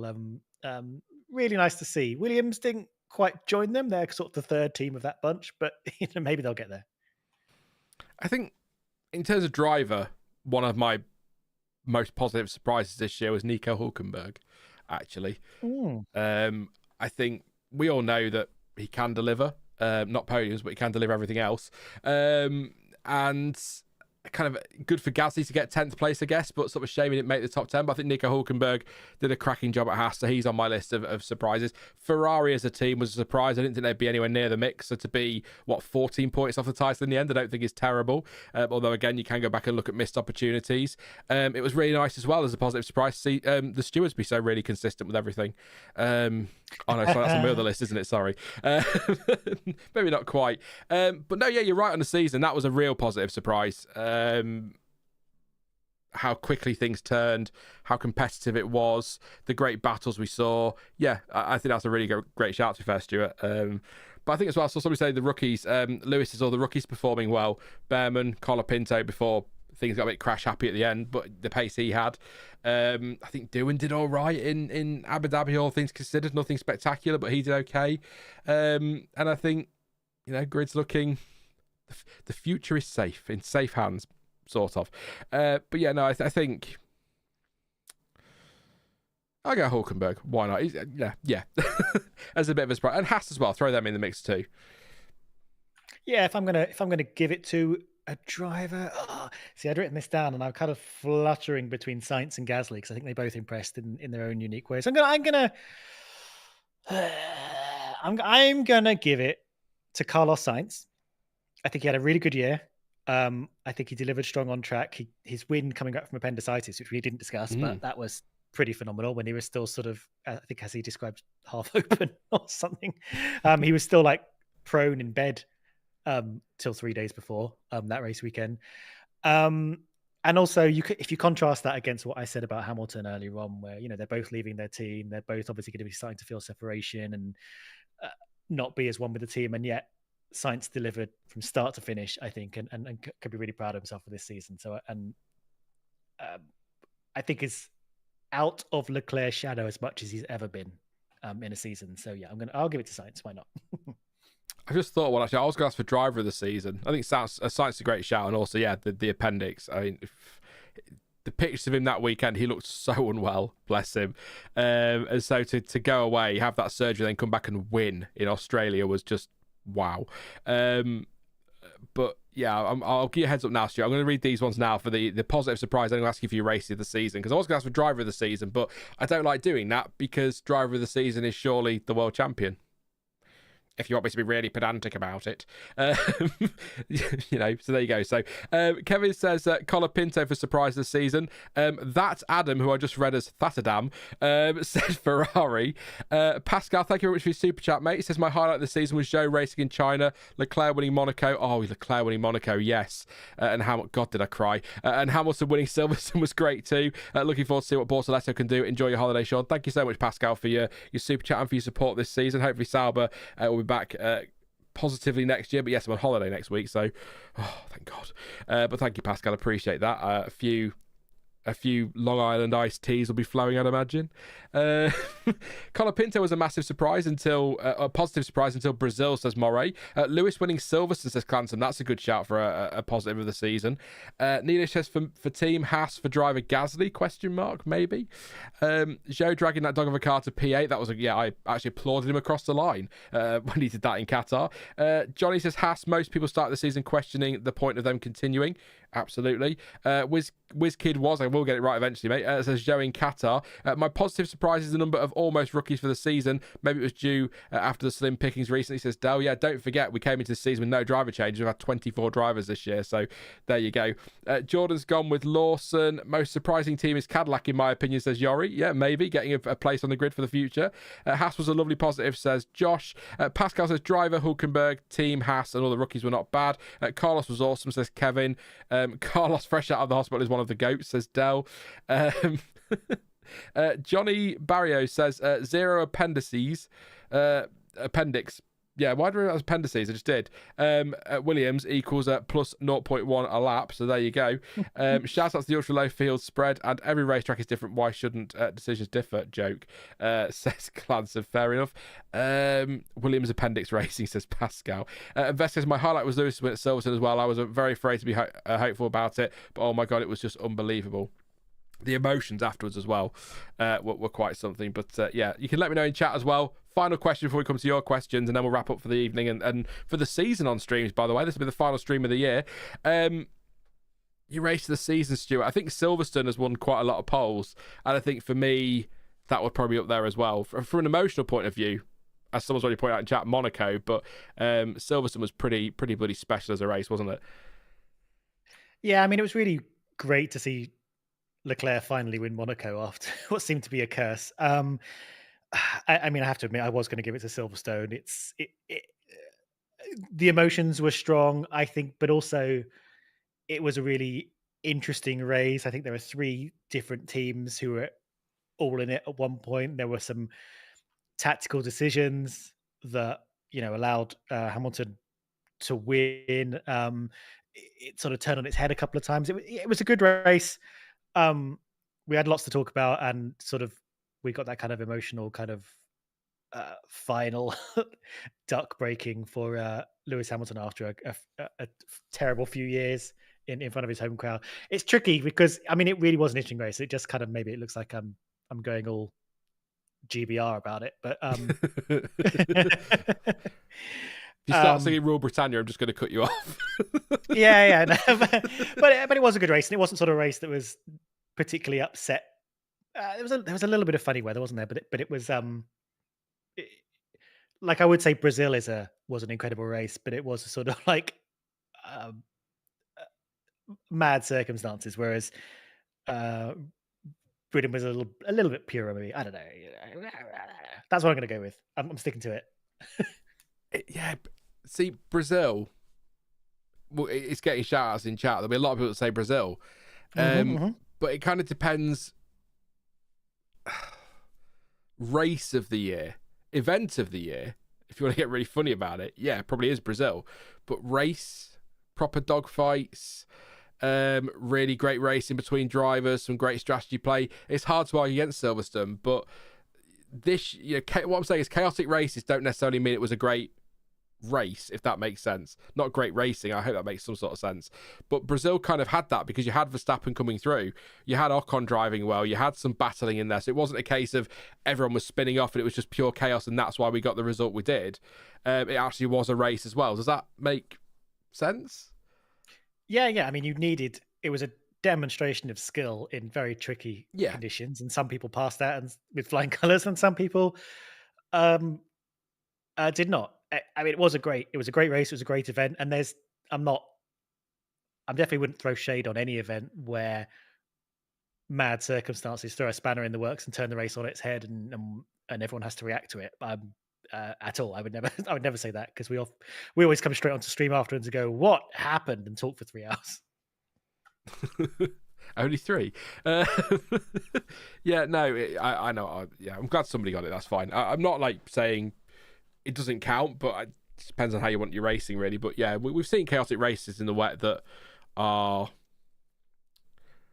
just spin fest. That felt like it was a bit more than that. So yeah, I probably Brazil, Silverstone, Canada was quite fun as a race to watch. That was a bit less chaotic, but still a really good race to watch. Quite enjoyed that one. I'm just looking through the calendar now. Spain was thrilling, as always. It wasn't too bad, actually, Spain, to be fair. Monza was it. Monza not so much for the racing, but for the drama around it. You could put Hungary in there as well, I suppose. I actually quite enjoy Vegas as well this year. Yeah. I'll tell you, Austria as well, I think, interesting, because it was a good race. There were some tactics going on, and it really, it was sort of the start of the Norris Verstappen battle. It was the first time they'd really come to blows, come together on track, and it was like both of them laying down a marker, really, about what was to come. So I think that was a real turning point for us, and we kind of thought, oh, is this what the rest of the season's going to be like? And to a certain extent, it definitely was. So it's exciting. I'll read a couple of these out in chat there, because there's a few different ones in here, actually. Kevin says Brazil and Morris says Canada. Alex says Brazil was probably my race of the season. It was a proper dog fight in Canada, says Morey. Brazil, says Johnny. Max's Virtuoso drive. Alpine driver seizing the opportunity. Charles winning Monaco and Lando's in Miami were brilliant, but ruined by Crofty's commentary. Cord Lewis is winning Silverstone just right, though. He did get that one right. That's all over the sky stuff next year. Yash says, for me, next year is very important for Lando. He has a lot to prove. Does he have that? Does he have that it factor? To win championships? We will get to know. Next year will be very fun for F1. I agree. Going to be a lot of fun next year. Brazil 21 was better than Brazil 24, says Vesk. There you go. Nearly says, wasn't the sprint all right too? That was more about team orders, though, wasn't it, in the sprint that we're all waiting for, the inevitable. Musa says, best race Silverstone, most fun race Brazil. That's not a bad shout to cover the bases there. I like that one. It's between Silverstone and Monza for Muso. Struggling with that one by the sounds of it. Spa was a good race, says Josh. And Clancy says, how about Spa as well? I can't remember Spa. Spa was... Hamilton took the lead on track, which was exciting. Oh, yes, Russell won it on doing a bold one stop and then got disqualified. But, if you ignore the disqualification, it was like, oh, wow, Russell is taking these tyres all the way to the end and holding off Hamilton. That was exciting. It's like 3 or 4 tenths across the line, was it, between the top 3 or something like that? It was really tiny margins, and Piastri was chasing and Hamilton was chasing. And yeah, I remember now. Yeah, sorry. I was like, Spa? Did it happen? Yes, it did. There you go. If you've got any questions, throw them in chat, by the way. If you're watching this later, this won't be timestamped like the race reactions, because it is just waffle. So I'll do a stream start and maybe try and break some of it, but I won't go mad. So apologies if you don't want to sit through 2 hours, but it's the way it is. If somebody wants to do them, feel free. Just, put us on the background when you hear something, go, oh, that's good, and then listen in. But yes, any questions, pop in chat. Please drop a like, by the way. We're 23 away from 100. That'd be great if we could hit 100 tonight. It might be tough. Not a huge number here, but always great to have people here for the end of season waffle. Again, like I say, usually later in the year, but we wanted to get that away early this year because I'm going away for the millionth time. I've told you that. Content doesn't stop, by the way, just because the season's over. This is the last stream of the season, but got a video out on Saturday, winners and losers of F1 2024, my winners and losers of F1 2024.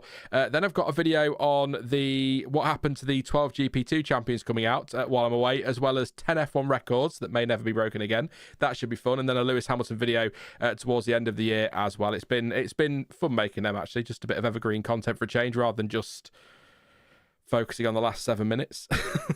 react. So yeah, keep an eye out for those ones. So yeah, likes and subscribes, greatly appreciated as always, and thank you for your support this season. It's been epic. Can there be one giant timestamp that says waffle, says Jaws? Funny you say that. John used to say to me, don't timestamp it, and if anyone complains, just send them a timestamp. We go stream start, stream end, and that's it. But I like to try, because I know these can be a bit all over the place, but it's easier with reactions, because obviously we've broken them up into top 3 point scorers and then the rest, so it's a bit easier to do that. So but yes, so yeah, any questions, pop them in chat and we'll answer a few before we wrap up for the evening. We won't go past 8, don't worry. Just like, another 15 minutes with him. What do you think about Hamilton versus Leclerc at Ferrari next year, says Yash. Very excited for that. Actually, is there a lineup I'm not excited about next year for one reason or another? Whoever's alongside Verstappen will be fun. Norris, Piastri will be great. Leclerc, Hamilton will be great. Sainz, Albon will be really interesting. Russell and Antonelli's going to be really interesting. Gasly and Doohan, maybe not so much, but still going to be good to see what Doohan can do. Hulkenberg and Bottas will be great at Sauber. I can't wait to see Ocon versus Behrman.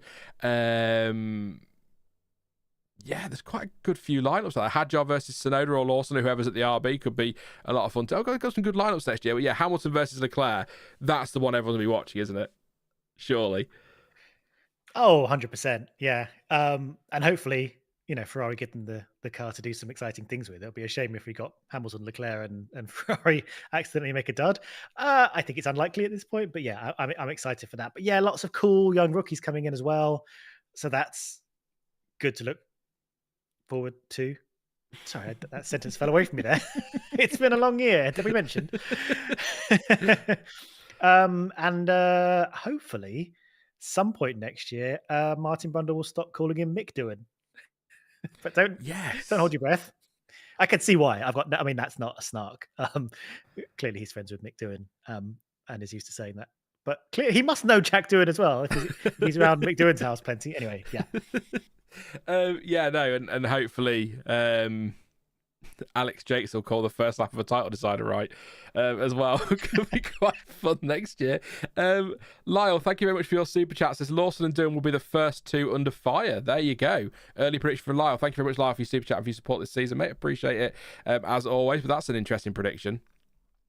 Yeah. Going to be tough next year, whoever's in that Red Bull and whoever, because Colapinto's already on Alpine's radar, isn't he? So there's already question marks over Jack Doohan. He's not even really Abu Dhabi aside sat in that car yet, has he really?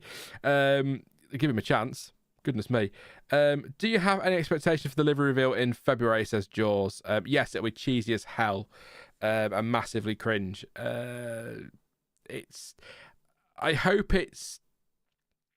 I hope it is just for the 75th anniversary, Stuart, and they're not going to be doing it every year, because whilst I get from a commercial point of view for F1 and FOM, it's a good thing, but whilst it tends to be renders of last year's car in the new livery, there's something about launch season building up to testing. It does feel like launch season is Christmas Eve, and then launch season is sort of the bit before Christmas Eve, and then testing is Christmas Eve, and then the racing is Christmas Day. I kind of like that build up that we have, the launches into testing, into the season start, rather than just here's everybody's car and we all go, oh yay, and here's Taylor Swift, oh, turn it off. Yeah, I don't think I've spoken about this on stream. I've definitely spoken about it with you on WhatsApp and on Blue Sky or whatever I was using at the time when that got announced. I'm not looking forward to it. I think it'll be an interesting one-off, but there's sort of 2 elements to it. There is that kind of launch season thing, and actually, it's actually nice that the launches tend to get spread out over about 2 weeks.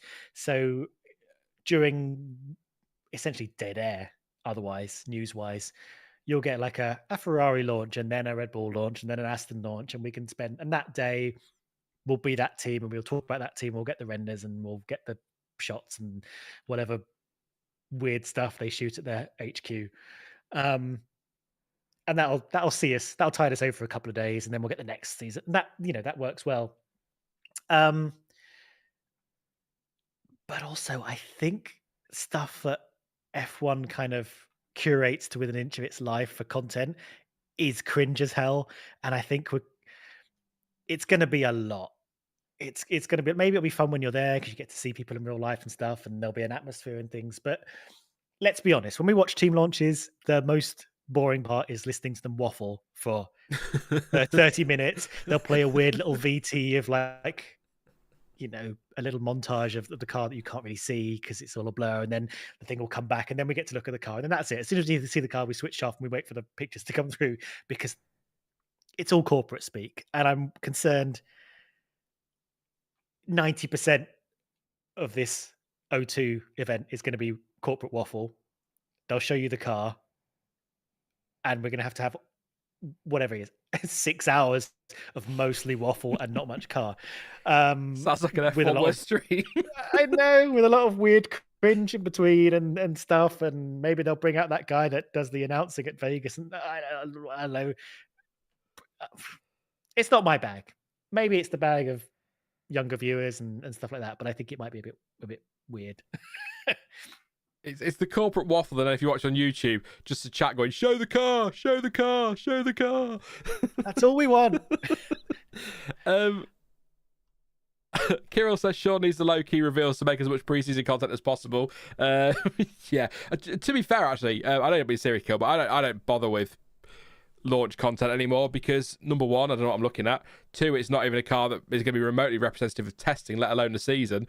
And two, by the time I've got a video out, who gives a shit anymore? You've already seen it, so what's the point? So I don't even bother anymore. But yeah, no, good point on the content thing. Livery should be on new cars, says Clansom. I agree. Yeah, I missed that. At least it's not happening for 2026, says Nilesh. No, but we have got about 400 hours of testing, I think. I think it's three-day tests in 2026. Oh, God. We should go to wherever they're doing it. Bahrain. Get them to lend us a commentary booth and do our stream from there. We should. I'll ask the question. I think it starts with no and begins with hell. Hell no. No. I can ask the question. It would be nice to do like a testing stream with at least the car noise in the background or something, just other than, people enjoy our chats, but it would be nice to have the car noise in the background. But apparently, even that's copyrighted, Disgusting. We need to get that guy from Kota. Yeah. He just goes, meow. They're all looking forward to Testing Street 26 now. I've not been committed to them and they're off. Questions anyway, quickly, let's do a couple more. When does Drive to Survive come out? Speaking of cringe, I assume March. Interesting this year, actually, or next season. There is a gap between testing and racing. I think the testing's 2 weeks before Australia or something like that. So it's not going to be a case of testing and straight into the Bahrain Grand Prix. So also Australia starting the season should be the law. It just feels right. End of. Even though I don't think it's actually hosted it all that often when you break it down compared to other races. But, it's not the point. Will there still be individual launches? Somebody asked earlier, I did see. Yash, I've seen some rumours that teams are going to launch something before then. Probably as part of an agreement with F1, because I can imagine that, your Oracles or your DP World, lol, or your HPs are going to be sort of like, hang on a minute, we're paying a fortune for this. We want our own standalone event. So I can still see teams maybe popping renders on socials or maybe something like that. But the main event is going to be the O2, where you can see this year's cars in next year's livery. Or in Red Bull's case, this year's car in this year's livery. So there you go. I've got used to Bahrain being the opening race now, says Kirill. I'll start revving my Panda outside your house tomorrow. That'll do. Somebody just sitting your car out there. I did see a question. It scrolled past and I've forgotten now. See what we can find. Do you have any expectation? We've talked about that one. Who will be the best rookie next year, says Pascal. Oh, what we got? Behrman, technically not Behrman, but Behrman, Antonelli. Officially Lawson, based on the definition of rookie season. If Lawson is like the Albon rookie because he had a bit of a. What's his name coming to Sauber? Bortoletto. That's it. I keep thinking Colapinto. Portobello mushroom. Is that it? 5? Bortoletto. It depends who Red Bull put in their car. It might have Hadjar as well, of course. Yeah. What was the question? Best rookie? Yeah. After we spent all that time trying to remember. And then remembering Bortoletto and Mushroom for some reason. I tell you what, I am excited to see what Antonelli can do, to be honest. And he's probably going to be in the best car of all that bunch. I mean, you'd hope so. Morris is Alonso. uh, uh, yeah, like if we're talking points scored, who's going to finish higher in the championship of all the rookies? You probably would say Antonelli.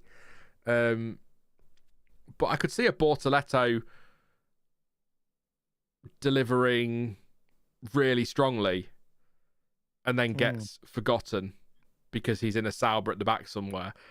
Maybe I'm not saying he will, but let's say he beats Hulkenberg over the course of the season and everyone's like, oh yeah, but Antonelli scored 150 points or whatever. And yeah, but come on, look in context. But yeah, probably Antonelli in points. I'll go Bortoletto. Why not? I do like Hadjar though, if he gets a seat. Now, Bortoletto's got those McLaren links, right? I'm not as strong on my who's tied to. Yeah, I was gonna say, well, that was just a little bit of an aside because I would say Russell spent his rookie years in a very unimpressive Williams, and yet still, I think, showed enough to be able to be moved up and was already linked to Mercedes. So I think there is potential there for if McLaren keeps seeing things in him, they can move him around as needed. Or maybe Audi will just, love him. So I don't think he will necessarily disappear into the mediocrity of his team because we've seen other drivers show their stuff in inferior cars. Eddie says Williams did reasonably well and should take another step upwards if they can devote more time to car development and not repairs. Yeah. Yeah. Just yeah. I guess you spend a lot of money on repairs. You're also not developing your car, are you? So that's going to be... Yeah, Johnny says that Hadjar for next F1 pantomime super villain. I can see that. I can see it, definitely. Stuart did the Formula E testing once at the track, didn't you, Stuart? Question mark, says Clanson. Yes, I did. I went to Valencia and I went by the track and I sat in the media center and I chatted to some of the teams and all that kind of stuff. Two things. There is a difference between Formula E and Formula One in terms of how strict they are about gating everything off. Formula One is much harder to get into testing as media. I could try my luck, but also even back then, Formula E was less up its own backside about how important it was, and it's even quite hard to get to Formula E stuff now. Back in the day, when Formula E was sort of a scrappy up and comer, they were very keen to get as many people in as possible to cover things. So yeah, I haven't tried to attend events in a while. I'd be interested to see how hard it is to get to Formula E now. I can't actually get onto the Formula One media portal. It is completely broken on all of my computers. So watch this space. I didn't know there was a Formula One media portal. That's how much they don't want me anywhere near them. That's a thing. Okay, fair enough. Yeah, and I bet when you got to the FE testing as well, you walked in the room and they went, "Oh, where's the F1 bingo results?" Or something. That's all you got from them. Any more questions then, or we're going to wrap up for the evening? Your poor ears, Stuart. I assume referring to me rather than Formula E there, Maury. But yeah, no. Do you know? Well, I mean, you say that, Maury. My entire video I made coming off the back of that was about the sound. I sat down next to the hardest braking point on the circuit and I stuck my shotgun mic out and I recorded all the cars and I projected the sound waves visually, and you can see the video. It's on my channel. Made a video about how the powertrains are operating at different frequencies and how the regen makes different sounds depending on what power units in the back of the car. It's very interesting. So yeah, my entire time was listening to them going as they regen.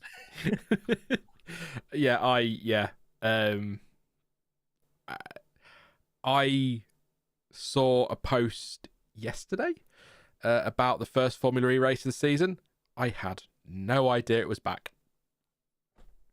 I watched it. I didn't watch any of last season because they stuck it behind a massive paywall for some reason. It was a really good race. It was really good fun. It was a bit bonkers, as Formula E tends to be. I honestly didn't even know it was on. Didn't even know it was back. Yeah, but then I think we've had this conversation before about that they really need to do more with letting people know when they're on and where they are. They are so bad at that. Well, it's on ITV now. If anyone's interested in Formula E, they've added they've upgraded the cars, so attack mode is now very powerful. So it adds a big strategic element. It turns the cars into 4-wheel drive beasts for a few minutes. One final question then, because it is the big topic of the moment. It comes from Lewis. Who gets a second Red Bull seat, bearing in mind your decision is final? Go on, chap. Lawson. Are we plucking from drivers that are definitely available? Like, we're not convincing Sainz. That's off the table. That's not, like, we're not calling any kind of shenanigans. If you think there'll be shenanigans, you predict shenanigans. I think it should, of the available options, be Yuki, but I think it'll be Lawson.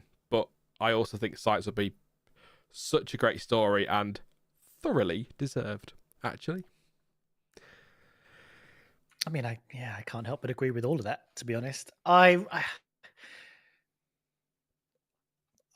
hope Tsunoda gets the call up at least on a 1+1 year contract that just at least takes him to that, you know, when they lose Honda and essentially they lose Yuki with that. I don't know. I think it'll be best for them, and it gives them a year to properly nail down someone for 2026 onwards. Yeah. In terms of Red Bull, my longer term sort of prediction or cheeky comment is keep an eye on Piastri. I just have a feeling. I have no real thing to base it on, but I could see Piastri being the answer to a number of their problems longer term. And on that note, thank you, Miguel, for your super chat as well. Before we go, he says, when I got into F1, I couldn't afford F1 TV. I would watch the highlights and then listen to your race reaction. This was back around 2018-19. Now I wake up at 4 a.m. to watch the races. Thanks a lot. Yeah, apologies, Miguel, for getting you into Formula One.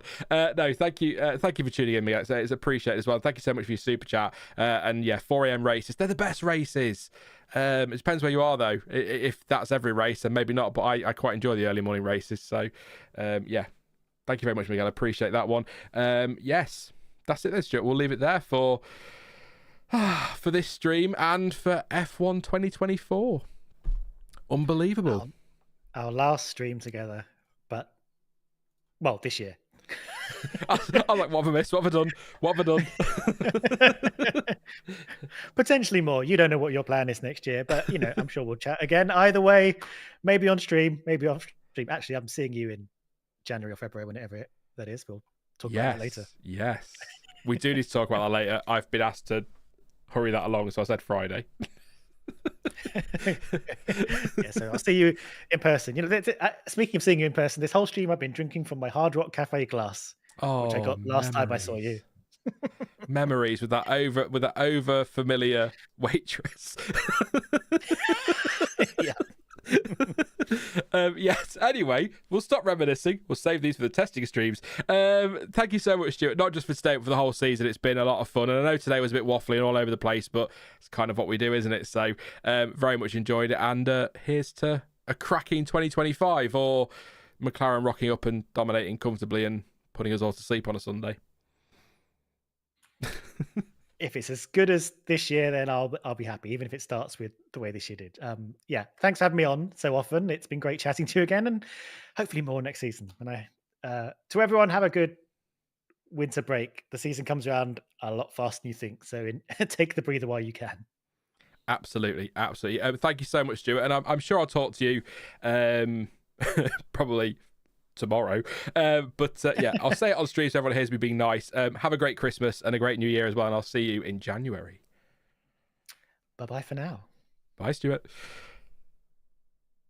Thank you, everyone, for tuning in as well. Thank you to Stuart, as always, not just for today, but for the whole season. It's been absolutely fantastic to chat to you all.